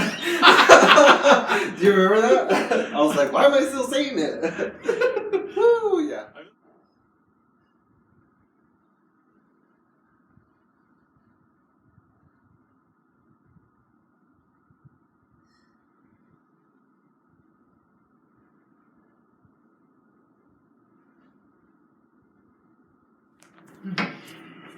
See, this is where it just gets fun. This is where we just get to shoot the shit. Yes. Have a good time with this. I mean, I know my first memory of you as a human being, and it was definitely the place we both worked. I don't know if prior to the first time we ever really like sat down at the bit. I don't know if prior to my first memory of you, if you have a memory of me. It's like I feel like as a medium, I feel like it's impossible for you not to get sucked into the individuality of everybody you meet, because I think you're always just receiving and you're always like seeing things and stuff. So let's rewind to the very beginning. We're on right now? Yeah, we're on. Okay, cool. Just making sure so I don't just kidding. So we first had met when it was like QBE or Bank of America, right? Yeah. Okay, one of those. It was like during the transition, so I think it was still Balboa like when we first met. Yes, Balboa, and then Bank of America, and then eventually QBE. I think so. Yeah. Yes. So did I train you in one of the training classes? Yes. Oh. No, not the training classes. In fact, I actually don't even remember a training class. I feel like they just threw us on the floor. But you were right-hand man of Robin, I think was the dude's name. Big black guy. And Robin Hunter, yeah. I guess we first met, like, he was sending you around to just sit down with individual people and do individual little trainings. Yeah. So you came to my desk and you sat down. And we were talking about, stuff, or it might have even just been like small talk or whatever, but I had a picture on my desk of my girlfriend Amanda, who I was living with at the time, and she had like a flower in her hair, and it was really pretty, and I don't know if you even mentioned her, it was like, oh, who's that, or anything like that. You might have, and I was like, oh, that's my girlfriend, and we might have been talking about that a very tiny bit, and then like, you leaned in to me and started talking really softly, and told me everything about her. Oh, wow. And I have no idea who you are outside of just the dude I work with. And my mind is just blown of what you know just from looking at the picture of her. And that led to both me, like, trying to be around you as much as possible at the office and just get to know who this, like, really interesting dude is, as well as eventually doing, like, the reading parties with me and my friends, stuff like that. Eventually became more friends, like, closer outside of work and stuff like that, right? What are your initial memories, if any? Because I imagine it's got to be, your hard drive has got to just be way too full of experiences with people. Yes. Bits and pieces, because my memory is not the greatest. But now that you're refreshing my memory, like, that does definitely sound like something Antoine would do. Well, I'm just like, okay, well, we're at work, but and I might be like a team lead, assistant manager, whatever, but hey, I have this gift and I've just gotta say this. I think those were the exact words you used. You were just, when you leaned in, you're like, I don't want to be weird, but I'm about to be weird, so buckle up. Yes. Yeah. And so then, I mean, once that starts going, then definitely, I just start reading, and then once that's done, I'm like, okay, so back to work. It's like, how do I separate that from what you just told me and now focusing on work? I'm just like, hey, that's just what it is. Let's just get to it. Wow. And then I mean, I still had to do my job and stuff like that. Yeah. And so I think I could be wrong, but I do remember that you gave me the opportunity of that first experience of you telling me, hey, I have a group of friends that we have a Facebook page and we're ghost hunters. We like to do paranormal investigations and stuff like that. And, we have a gal, and we've never had a psychic medium join our crew before, if you wouldn't mind. I was just like, yeah, sure. And it was where you first met everybody, isn't it? I think so. That house we went to. Oh my goodness gracious. You still remember it? Like that, like yesterday. Can we go into details about that? Oh my goodness. Yes. Okay, so it was far on the east side somewhere. Yep. And I remember I showed up fashionably late, like an hour. I forgot about that. I remember that one, because the lady already had some wine. Okay. She opened the front door, and she was just like, oh, you're here. And I was like, stop. I was like, please don't tell me anything if you just give me permission to walk your home. You guys had already all set up and everything, and been there for a while. So y'all already knew the gist, and I didn't know anything. So I was like, if I don't want to know that thing, I would just like your permission to walk through the home. Yeah. And then I will collaborate with you and get with you after I'm done doing the walkthrough and let you know what I see and you can confirm if it's right or wrong. Yeah. And so I remember I did walk through the first part of walking to the front door. There was a couple of spare bedrooms or whatnot, and I was just walking around and you could pick up anything. Yeah. There was a living room, a kitchen, and then the back Yep. next to the Arcadia door was the master bedroom door. It was open. I walked in and I'm like, oh, here we go. And so I'm walking around and there's nothing in there, but all the lights are on. It was real nice, like a little hotel, like a hotel, real nice and clean and very like model home kind of thing. Yeah, for sure. And so I walk and I face from walking in. There's a bed and I face the bathroom. Yes. And the opening to the bathroom is open and there's a long mirror. And I'm looking at the mirror and behind the reflection, the mirror, there's a big like Siberian Husky dog, walking up behind me. And it's walking funny. It tripped me out because it's walking and its head is down and it's walking. I'm like, oh, hi, puppy, nice, puppy. And I'm like, and it just turned around and walked to the other side of the bed, between the bed and the wall. And it looked over the bed and it's just looking at me. I'm just like, this is odd. But I'm like, okay. And so I don't know if I've ever even talked to you about seeing spiritual animals. Is that normal for you? Oh yeah, I talk to. Oh, okay. I communicate with animals as well. Okay, once I cross over, I've been able to do that as well. Got it. But this was all a first experience for me. Yeah. So I'm in the master bathroom, and I'm like, ooh, and I'm starting to get impressions like, this is where he killed himself, the husband and stuff. I'm like, or I don't know what was going on, but I was like, there was something bad that happened here, and I was like, I need to get out of here, and because the dog's tripping me out, and this is too much. And so I walk out, and I was like, I need a cigarette. And she was outside on the back patio, I think, smoking a cigarette, drinking her wine, wherever. I was like, perfect, let me smoke. I think I was joining her with a cigarette. Yeah. And she was like, yeah, that's where he went into that half bath, into the master bedroom. There's a door for the toilet, and he took a shotgun to his head. And I was like, and I told her, I was like, it felt like a dog that's hurt and is not going to get better, so he took himself out. Wow. And she was like, exactly. I was like, he's a very strong man. His energy is strong. And he didn't want anybody else to care for him. So he made that decision. And that's what he did. And so it was then lights out, and we're going to start in the master bedroom. I was like, okay, let me stand by this bedroom door that's shut by the light switch. And if anything goes crazy, I'm going to open that door. I'm going to turn the lights on. I'm going to run. And I'll be the first one to be out. So everybody else got comfortable, sat down, squatted and stuff. And she's sitting in her recliner, and the flashlights to turn on and off, the swivel ones. Yeah. And then the spirit box, which I've never experienced before. That was my first and last time. And now that is still, to this day, like when I hear white noise, I'm like, no, please not right now. Like, I don't want to talk to any ghosts. That was just like, because normally mine's more subtle, like, hey, but the white noise when was the scanner, the spirit box scanning, and he was speaking clear as day and stuff. Well, I tuned that out, the little tea light candles that were going on for a little bit of light, and I remember he was saying I love you and mentioning names or something like that, and I'm standing up. And I remember I closed my eyes, and the husband of the woman, the husband who killed himself in the suicide, his spirit, himself was just like pushing on me to jump into my body and to communicate. And I was like, no, I've never done that before. I'm not going to allow it. You're too aggressive. And so I closed my eyes. I'm standing up. It's dark. You guys are doing your greatest thing and stuff. And I'm staying quiet. But internally, I'm praying, like, stay away from me. I'm putting up my blocks, my energy shield, and I open my eyes, and mind you, I'm just standing there quiet. I'm not even moving my mouth. Yeah. And all three dogs are standing there just looking at me. I was like, turn the lights on. And I was like, I can't do this. And I remember somebody, it was you or somebody, was just like, oh, I thought this was normal for you. I was like, no.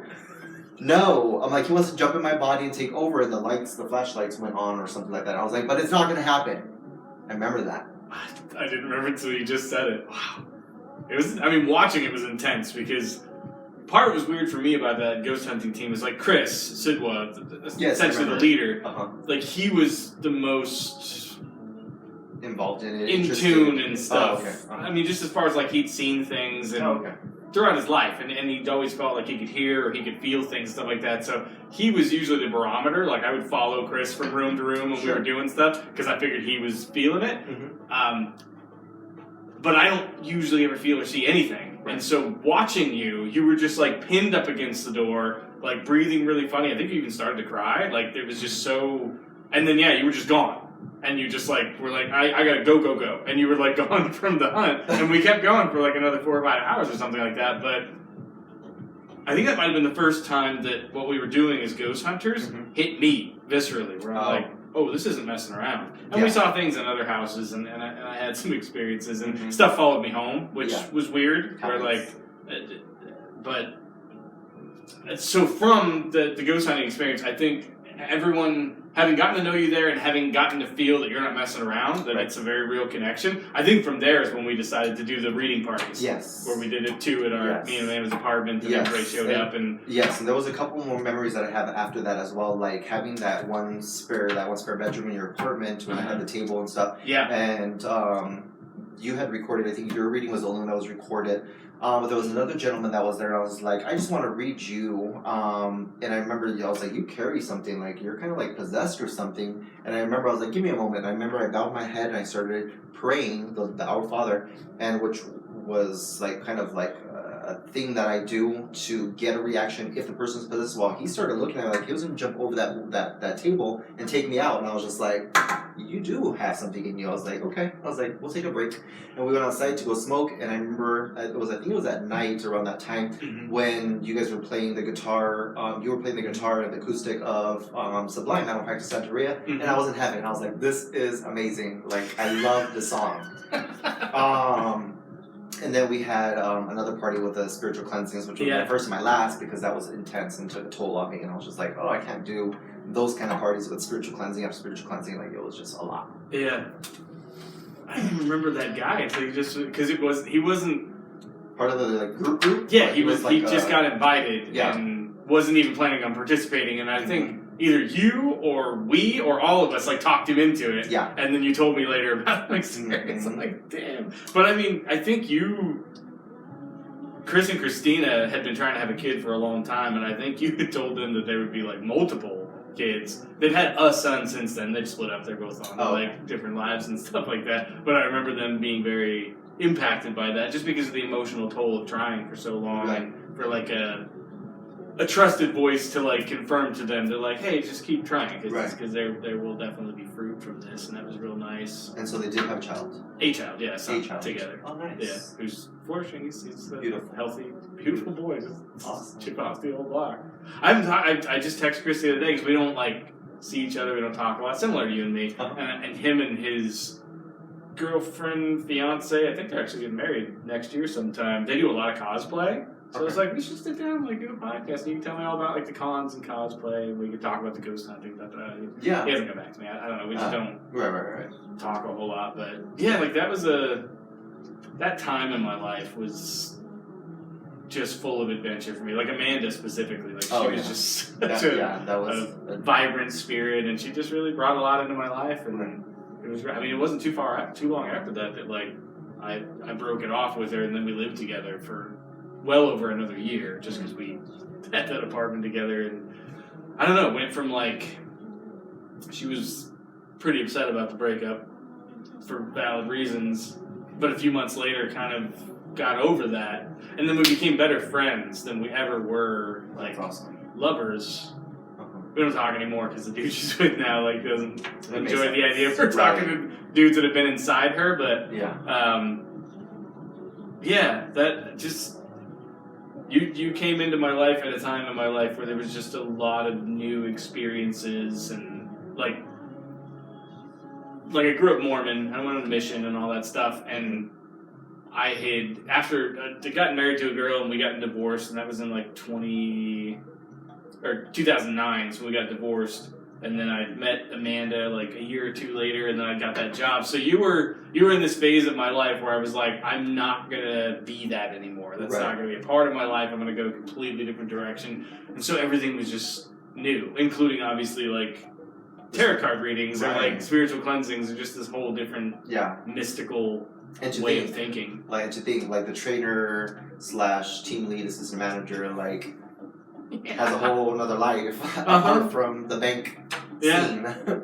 Interesting. That might have been the first time anybody in my like employment experiences has been confident enough to sort of step through the associate relationship and get personal. And I guess just with me, I don't know if it's the Aquarius, I don't know what about me makes me so naturally intimate with people or want to be intimate with people. Right. Like that was just speaking my language. From the minute you leaned in, I'm like, Yeah. yeah, what do you got for me? Right. That's great. Yeah. And then come to find out you had just this whole wealth of... Yeah. And I don't know, just even Mormonism and priesthood and Sure, the way that I've past been raised experiences to and believe knowledge. in spiritually connecting to other people or spiritual healings or physical healings or or religion in general. blessings and all that sort of thing, to see it through the lens of even just like the some of the Catholic roots of what you do, some of the Latin and some of all that stuff is interesting to me and kind of foreign to what I was used to at the time, and now has just become something that I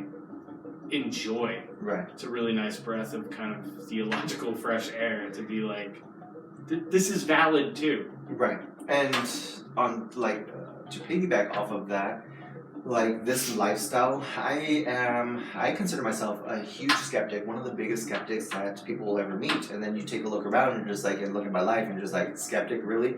Well, I'm the type of person I gotta see it to believe it. So, I mean, if somebody says like, hey, there's a ghost next to you or something, like I would want some type of proof evidence, just like I tell my family, friends, and clients, go to whoever you want as long as they can confirm that they're not BSing you. So I'm all for like details, you know, give me something to see, feel, experience, and it's just like, so it's not a bunch of BS or whatnot. So that's why I'm all about those details. I don't like gray areas or vague information and stuff like that. I don't beat around the bush. I'm pretty like, as you see it is what you see is what you get.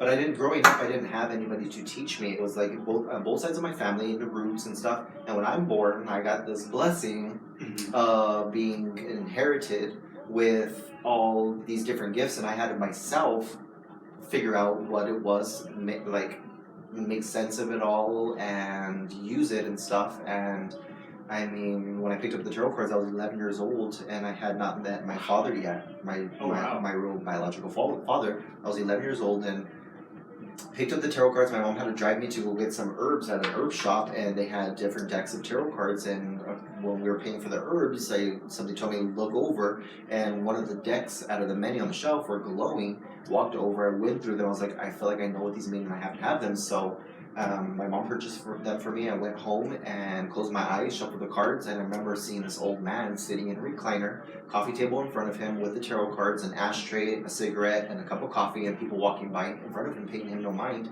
Well, he taught me how to read the tarot.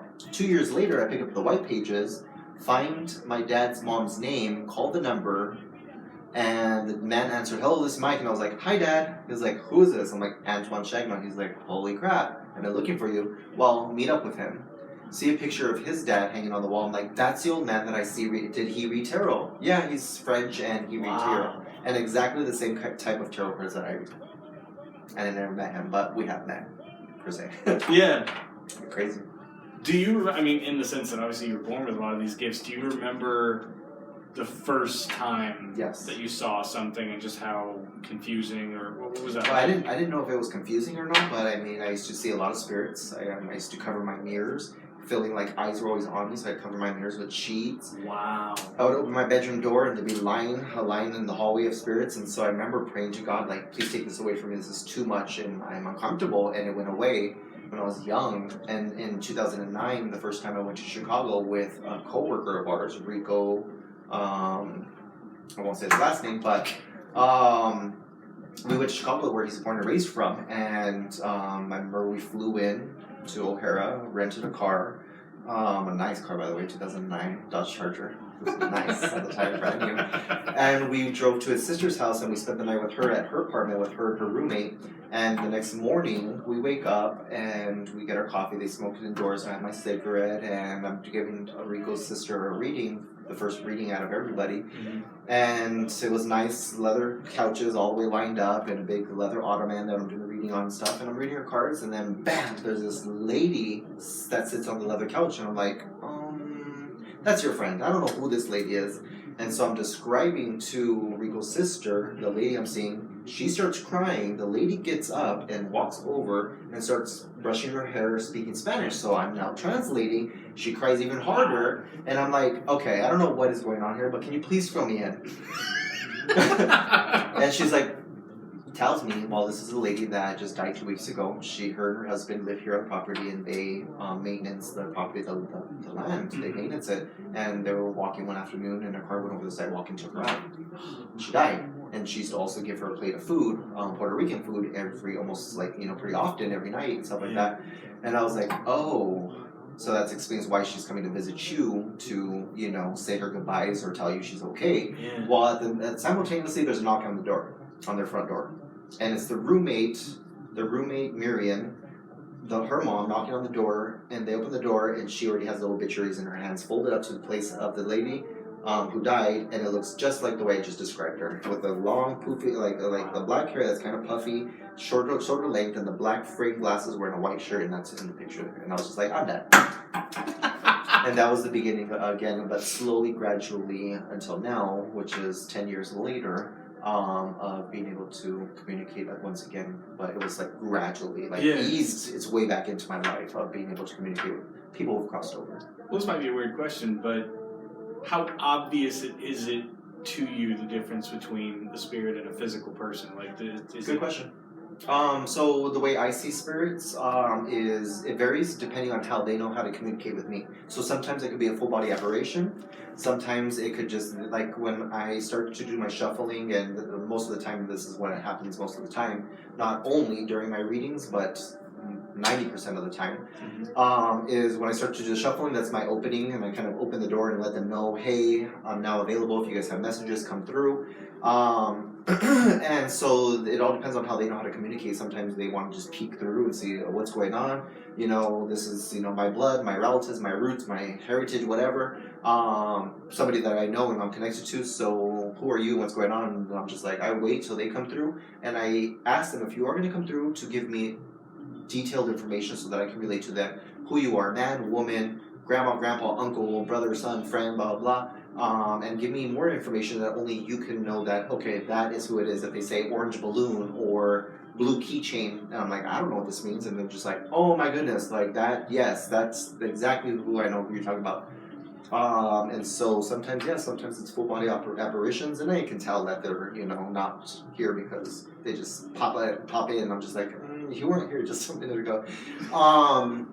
But definitely sometimes they yowl, they scream, they can make me feel like a whirlwind of energy around me and yell at me, depending on what message they want to relay, what their personality is. Sometimes they can just show me different things, have me hear different things, and it's interesting. So I got the impression when you were talking about when you get things and you'll be like, this just in, or I'm hearing this, I got the impression that the spirits or the angels communicating with you are actually related to you and your gifts and talents and are just kind of helping you do your thing. Yes. So they're not related to me. It's not people showing up. Those ones were like my spirit guides and my angels, okay. And they just like kind of just like chime in, and they'll like, right as soon as I'm focusing on a card and I'm gonna think about saying something, they'll be like, however, and I'm like, oh, I just heard. Yeah. Or I'll be talking, and then they'll give me additional information. Sometimes they'll show me a recording, like a videotape of something, or they'll just use symbols that, from my personal experiences, I can relate, and that's how the Ford is trying to communicate with me. Like, remember when that happened to you, or when this happened in that movie and stuff, and then that's how it's related, and I have to like interpret and apply it. It's interesting. Do you get the feeling like they do it purely out of their own free will to want to do it, or are they assigned? No. Some are assigned, like some spirit guides that I have. I don't know who they are, where they came from. They're just like, oh hey, we want help. And so I call some of them angels, like when our loved ones, friends, family, and loved ones, when they cross over, I feel like some of them do still want to stick around, and then they become our angels and want to watch over us, protect us, and stuff like that. But spirits, angels kind of go hand in hand, and there's positive and there's some negative ones that still, are still, the negative ones are still like when they were alive, their negative personality traits and characteristics, they kind of still sometimes stick with that. Sometimes they evolve and they're just like, oh, I apologize, I was ruthless, and then they want to make amends. It varies with every individual. So it's interesting. And your level of comfort doing this in your own room, where people are bringing in arguably maybe some pretty rough stuff and maybe some pretty rough beings or demons or whatever. Like, I mean, you seem to know enough about the mysticism involved that you can cleanse your space, you can cleanse yourself. And yes, and then plus also I know I don't allow negativity to interrupt a reading. Only if it's going to be positive, I allow it to come through. And even if it was negative, they have to like kind of per se knock on the door per se, and I'll be like, well, so and so's here, and I don't know if I want to, and they're just like, it's up to you, and I'll let them know. Like I will let them through if they have a message, because that's the only reason why they can even approach the door to knock on it. So it's up to you. I was like, but like when I'm done, then I will close that door for them, and they're not allowed to stick around or whatnot. But it's only positive. Definitely, I only want to allow positive to chime in or work with positive or allow them around me whatsoever, because if it's negative, then they don't have permission. Do you think if you hadn't engaged in this and decided to really provide this service and to just be this connection for us to the other realm, or just to possibilities and healing our past and looking into our future, do you think from the moment that you offered that prayer where you were like, take this away, that you would have just lived a life where none of this would have bothered you because it never would have been something you wanted to do as far as engaging with it? That's a great question.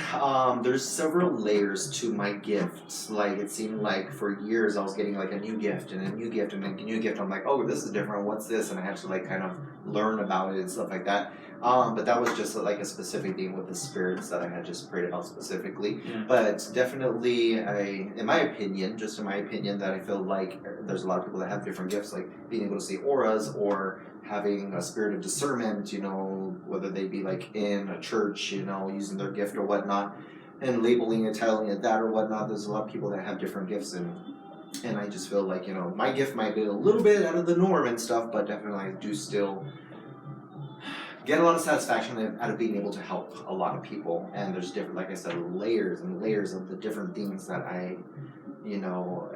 that I'm gifted with, like being able to read tarot palms, get impressions, being an empath, and all these other scientific names for the gifts that I have. And I'm just like, I just boil it down to a psychic medium. I read tarot, I read palms, and I talk to dead people. I'm like, I don't know what other scientific names like I want to label it as, what.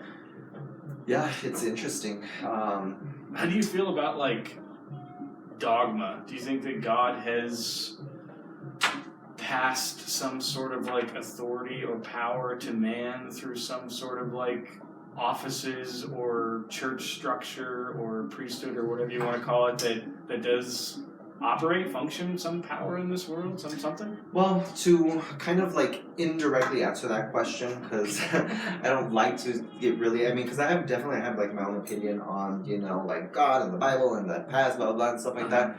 But just in my opinion, even though I'm a psychic medium and I talk to dead people, even with this gift, I still don't understand how it works when you cross over. Do you go to heaven? Do you go to hell? Do you go to purgatory? Or that one in-between place? I don't know what it's called. I don't know how it works. I don't know when it's going to work or whatever. I just know, like, sometimes some people pass away and they just, like, they completed all their duties and they're resting. And I've had other clients where they pull them out and they're just like, ugh, you're bugging me. And I'm just like, you let them rest.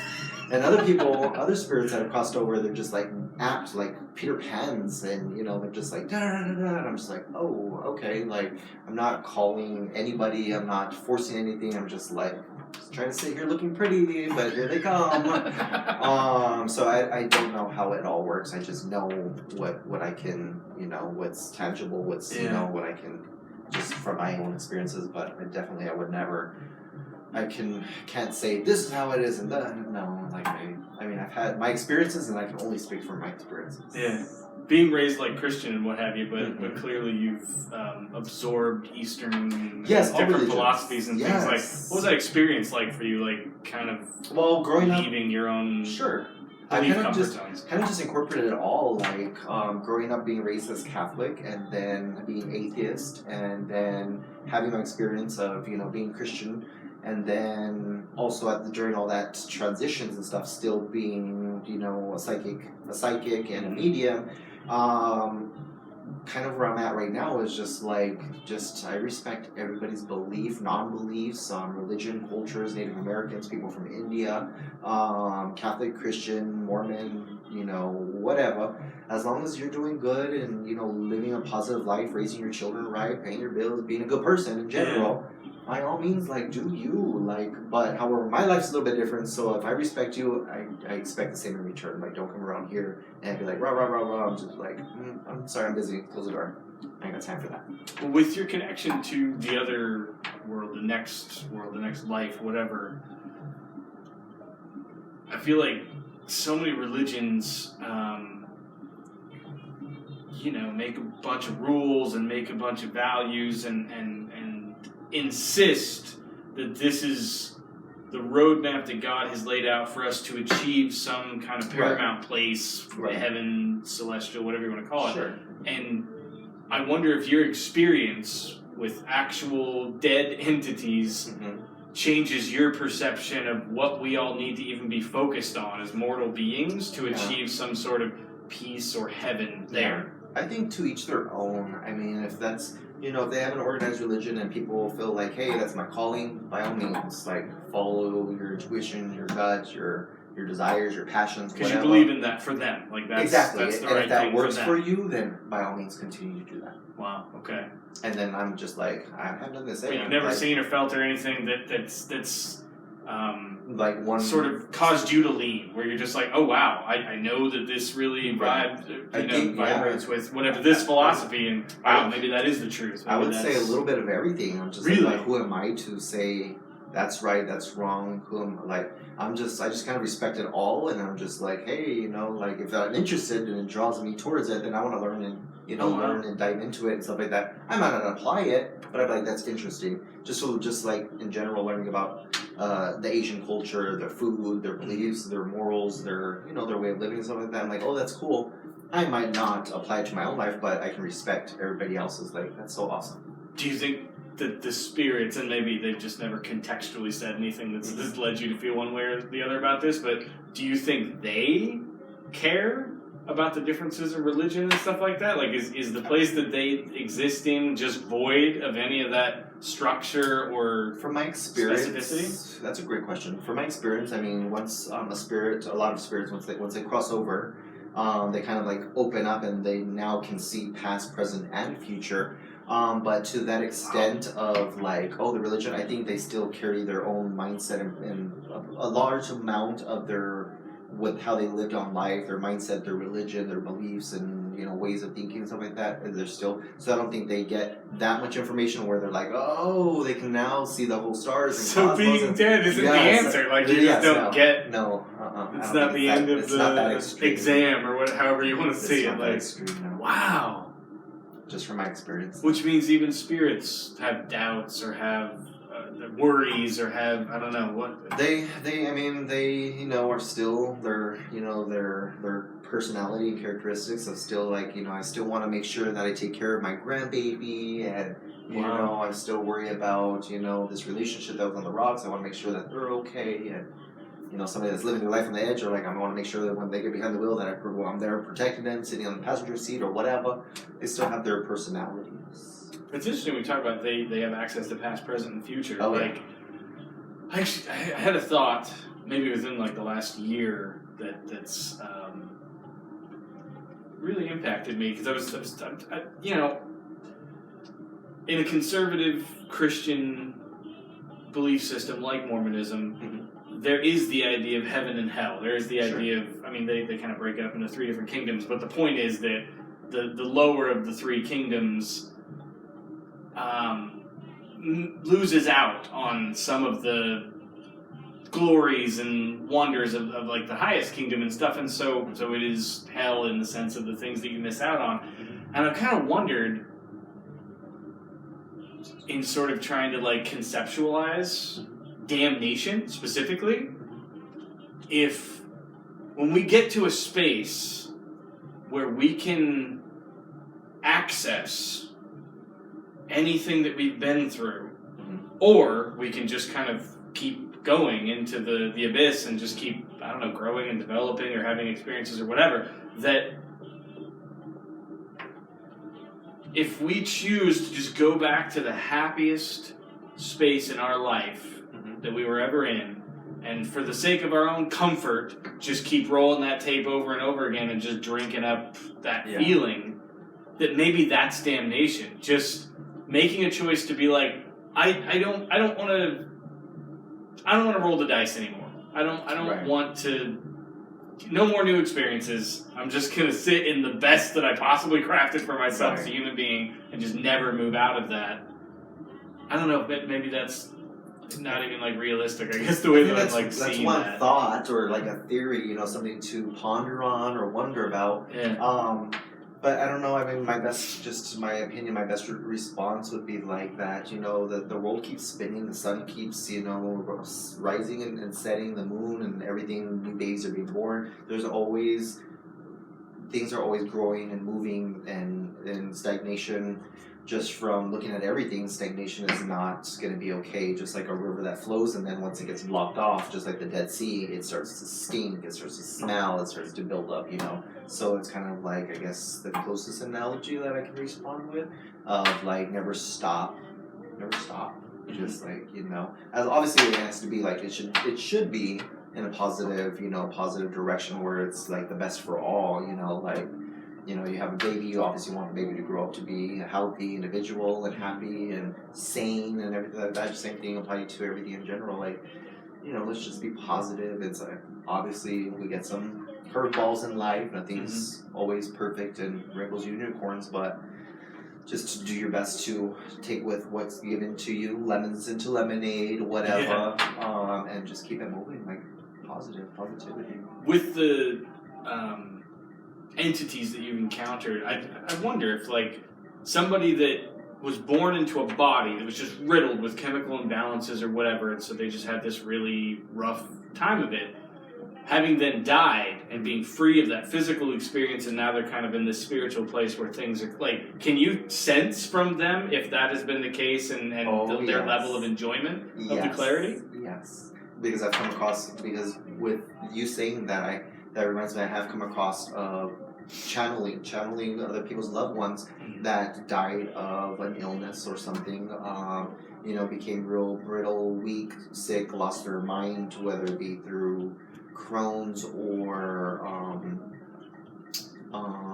what's that other, dementia, whatever, and they cross over and they will, they will relate to me, to relate to their loved one, showing me that, they have their hair back from the cancer, after the cancer, they're jumping, I'm skinny again, I'm not obese, whatever. They show me how they want me to perceive them and to relay the message. I don't understand why they're showing me that. But the person that I'm relaying the message to, they're just like, that makes perfect sense because it was the opposite, and that's how I remember them, and so that's another message of, they don't want you to remember them like that. Like, with dementia or, weak, and they're dancing, they're happy, they're showing me in their old kitchen from your childhood. They'll actually put me in the old kitchen with the apron on and the color of the paint and lots of details, and they're just like, those are the good memories I remember, and that's how they want them to remember me. Like, it's interesting. It sounds like there's so much exhaustion connected with you being infused with these ideas, you being these things projected on your eyes and your mind, wherever, you being like metaphysically transported to places. Like, how do you deal with the? To me, it's a passion. I'm just a middleman relaying the messages, and to me, it's like it doesn't drain me of my energy whatsoever. It's actually like a passion of mine. Wow. So I'm just like, I guess I'm given the gifts, so I guess they're also, whatever gives me this gift is also giving me the strength to continue, and I don't need therapy, I don't need downtime. I'm just like, it is what it is, here goes another day, let's get it done. What do you think your existence is going to be like after you die? Because I imagine, this gift gives you a really specific connection from that world to this world, but once you're just in that world... Well, my best answer for that is I believe in reincarnation. I never used to. Fun. And I don't know too much about that, so we're not going to get too deep into that. But just because there's been so much proof and evidence recordings of it that I don't know what's going to happen after I pass or what my next life is. I've never even been able to tap into. I don't do past life regression or anything like that. And to go to somebody who can put you under hypnosis, I believe it's like $800 an hour or something like that. So I've never done that. Yeah. You know, I just know that, you know, I don't know how long, again, I don't know how it works, like how long I'm going to be a spirit before I get transformed into my next life. I have no idea how that all works. I just know that it exists. And the fact that your next life wouldn't carry with it any of the memories of this one. No. That you would be a completely fresh creature with the same... Who knows if I'll have the same gifts or anything. I don't know. I have no idea. Well, when you find a nice hypnotherapist that can do the trans-life regression, let me know. Because I love that other people have gifts that can do something like that, or that can see auras, or somebody else that can be, that's a medium and stuff like that. And, you know, some just like, I don't know, I just think it's beautiful. I think life is beautiful, and if you have a gift, that's great, amazing. Like, I'm not a jealous person by any means. I'm just like, that's amazing. There's no competition. It's just, you know, I do what I know, and that's all I can tell you. So I'm a control freak in the sense that I enjoy Of course. to have the controls of you know, the art that I'm creating or just whatever. Sure. And based on that, I think I have a very specific relationship with death in the sense that the unknown and thus the lack of control I have over what happens after my heart stops beating. Like, do you deal with any of that concern, or are you just fine with it based on the fact that you are so certain of what comes next because you've just been swimming in it for your whole life? Yeah, it's just, I think just for just doing this for 20 plus years, just the confidence of, you know, I've had clients that are across from me and they're just like, no, I know, nope. I'm just like, okay. Well, I mean, you came obviously for a reason. Yeah. I'm just telling you what I see. You know, like, again, put it in a cute little box, wrap it in a Chanel bowl, and that's all I can offer you. But most of the time, sometimes, you know, when that happens, which is very far few in between, like every blue moon, a one-off where somebody can sit there and be no because maybe they're in denial about themselves or whatnot. Yeah. I will go back to the beginning and be like, okay, so let's start from the beginning. This, and they're like, oh, yeah. Okay, this and that. Yeah. Okay, then the rest makes sense. They're like, I just want to make sure that I knew what you were saying and you knew what I was saying. I'm just like, okay. I just want to clarify. Make sure you understand what I'm saying. So leave it at that. Do you ever, there's, within Mormon scripture, there's the Holy Bible. Okay. There's the Book of Mormon. There's the Doctrine and Covenants and the Pearl of Great Price. The Doctrine and Covenants is really just modern prophets. It's a lot of what Joseph Smith said. There's, I don't know, there's some other prophets in there, but toward the end of it, there's a section that's one of like the latest sections, and it's this one particular prophet who had a vision of basically like the degrees of glory, and he was able to kind of like, I don't know, sort of spell out some things for us that gave us kind of a better picture of, I don't know, I guess what to expect, because again, you know, who knows what's going to happen after death. But part of what he says in there that I think is interesting, and I wonder if you have had any experiences with in these entities that'll communicate with you, is that these spirits that have died and thus are not connected to their body anymore feel sort of an absence. They feel, I guess, kind of less than, because the physical experience is so intense, like the orgasms and the hunger and being full and whatever, that it's really a less than experience to then just go back to being spirit. Like, do you get the feeling from them like they're anxious to be reincarnated or resurrected or what, just be back into kind of the physical? No, I kind of feel like they're just like, what's next? You know, like, I think they do understand once the transition happens out from the physical body into the spirit. I think they're fully aware, like, oh, you know, like, but I think they also feel like they're not bound anymore, but they're still able to be involved in our everyday activities and stuff like that. Some of them, almost the majority of them, but I don't think there's an absence feeling or anything like that.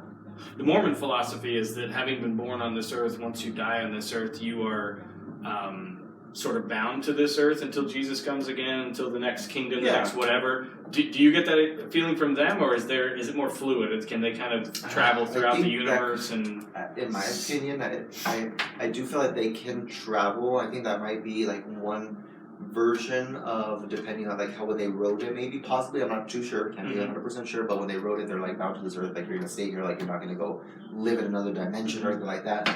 But because I mean, a part of that, another like a majority of religions believe that, you know, once your body, you know, is here, even though your spirit can roam around and stuff or whatnot, but when Jesus supposedly does come, then he's gonna resurrect everybody. So maybe they're gonna, I have no idea. I don't know about it. Yeah. But I can only speak from, you know, just my personal experience, and I mean, I can give you all my thoughts and ideas and whatnot, but I'll only share with you with what I know, and I'll be honest and say I don't know. If I don't know, I don't know. Me neither, but man, do I have fun like thinking about it and theorizing and analyzing those theories, and even having experiences like I have. Before that first girl, before moving to Utah, like I had this big experience, and it brought me back into activity in the Mormon church. And so since then, I have maintained that activity. Although my life experiences have challenged my relationship with the church and with its people and with the culture and all that sort of thing, I still like go to the temple and do sessions, and I still engage in it. And I do like the experience of either being in like a church meeting or being in a temple session or something like that, and just sort of thinking about the things that I think about, and death and whatever, and having kind of these, you know, these revelatory experiences, having things light upon my mind, and that come clearly, and I don't know, that just carry an essence with them that I can only describe as truth. Like when truth just kind of installs in you, and you're just like, oh. Yeah, you kind of go with your gut feeling, or if it clicks, it turns on a light and stuff, then you continue on that path, you know, and everybody's path is going to be different. So, you know, it's just, I don't like to be that person to be like, you're right, you're wrong. I'm just like, out of all people, I am not one to judge, because, I mean, my lifestyle is not the norm, and I like it like that, you know, I don't know what it's like to be normal. Do you have, like, a solid foundation of your own beliefs, though? Do you have things that, even though you wouldn't insist them on anybody else, and even though you would only maybe share them in private circumstances, things that you just believe to be true, that are your truths, and that... Yes, and I'd rather not go into detail about that. That's okay. To allow others to critique and pick apart and stuff like that. It's just like, again, going back to like, you know, the form of respect, like, you know, if you're doing you, that's great, continue to do that. You know, and then, you know, if I'm doing good and still helping people, then let me continue to do that. I feel you 100%. Like, when I started the podcast, initially, I was just talking about whatever, just pop culture, or movies, or music, or stand-up comedy, or just anything that interested me. But I would start to just sort of talk about my life and just kind of share stuff that's going on with me, because a lot of the episodes are me just driving home from work in my car by myself. And then every now and again, that would lead me into, like, stuff that I believe and why it's on my mind, or why it's challenging me. And I kind of had to cross this bridge of, like, do I want to be, like, openly Mormon on this podcast? And, like, do I want to share that stuff with people? Do I want to open myself up to possibly that criticism when I have it? And I just kind of jumped out of the plane and was like, you know what? Forget it. I'm gonna be as open, as honest as I can. And I'm probably gonna always be trying to protect myself by like padding everything I say with, I get it, and if you're not into religion, just skip this episode, whatever, but I'm going to go into stuff that's concerning me, or stuff that I'm really like processing. And I for one can appreciate that you're just like, hey, again, this is just my opinion, my outlook, my experience and whatnot. But at the same time, you have to just realize that, you know, the world is a very big place, and everybody isn't always so friendly.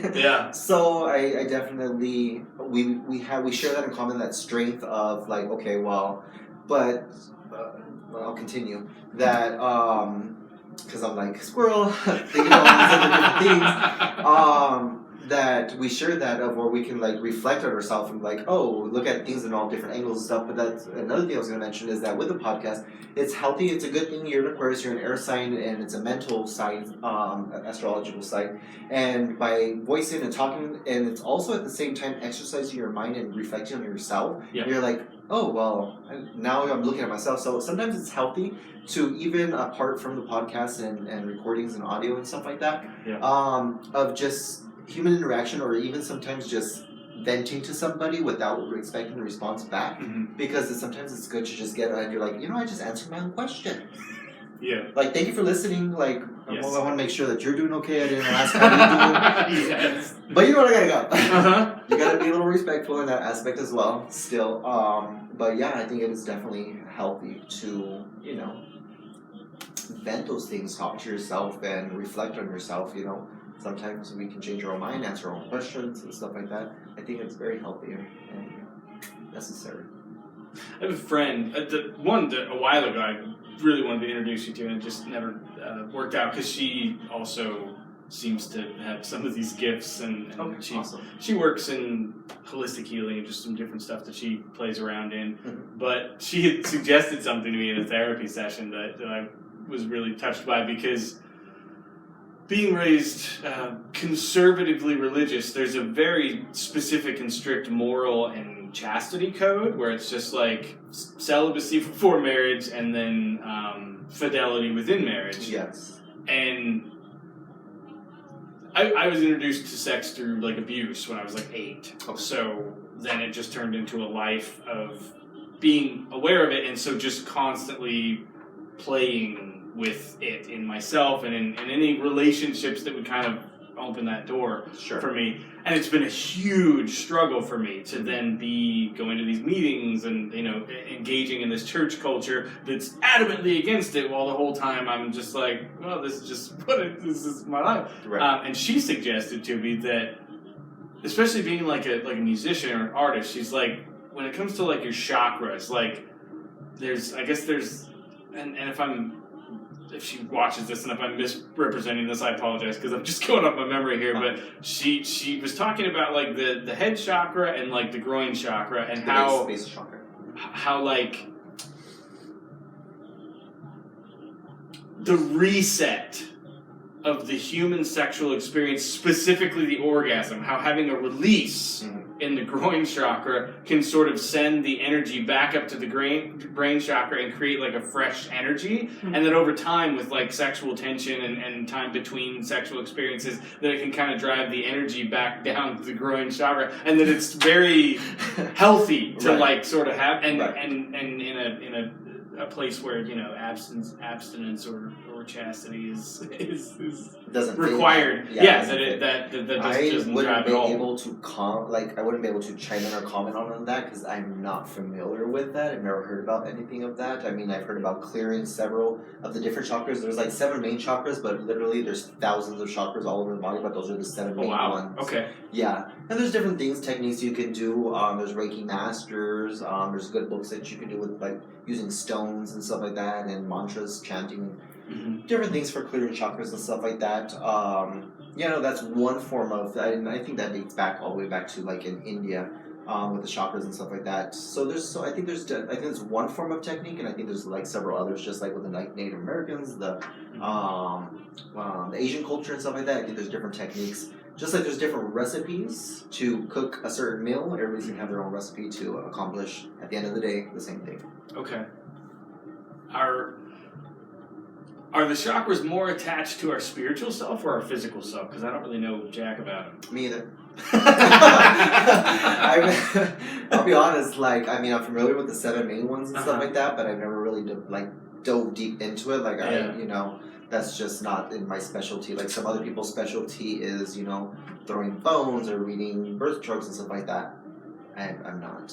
I feel like, and I don't know if I misheard you, but even in the reading, I feel like you brought it up very quickly. Like you just brushed past it. But yes, the heart chakra. Yeah. Yes. So, yes, the tarot cards do touch on a lot of different things like religion and God and Satan and chakras and astrology and stuff like that. And you can definitely take it but there's so many. It's like a big spider web. There's so many different areas that you can incorporate into one. Yeah. So even though I read tarot cards and I'm not fully aware of birth charts and chakras and stuff like that, doesn't mean that what I'm doing is nonetheless effective. But some other people can lean more towards it's interesting. This is like they even say that this is like a beginner's deck, and then you can graduate to other decks and stuff like that. I don't feel like that's the case with me. I mean, I've been doing this for 20 plus years, and I mean, the readings sometimes messages come through that I've never even seen before.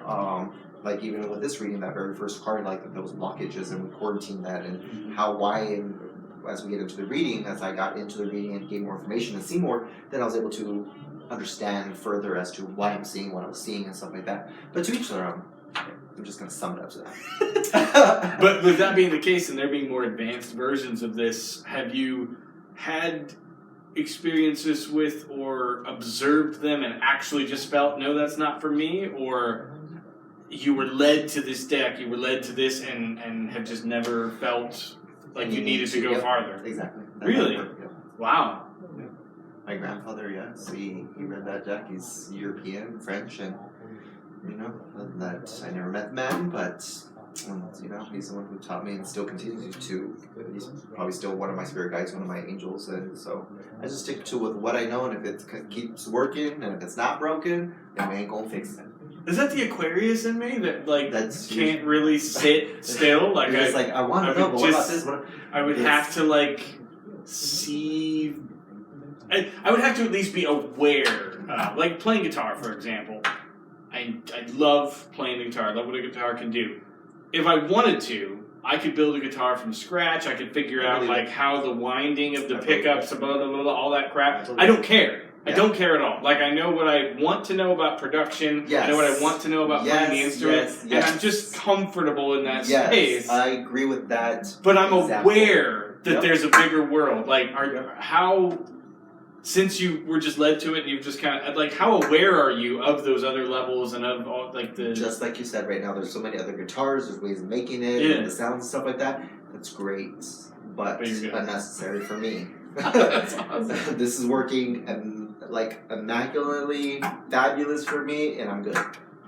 How do you draw the line between what you do here, which is kind of a monetized, like a business service that you offer, and just being a social creature in the world when you come across people and stuff just jumps into your heart or your mind and you're like, well, you're going to get this because it wants to find you. Well, I mean, I still have to live my everyday life and, help somebody move and, shut that off for a moment in time and stuff. But if I take a cigarette break and smoke, and then, and they decide, oh, hey, he's not busy, and they jump in, and I'm like, let me just take a quick moment and da-da-da.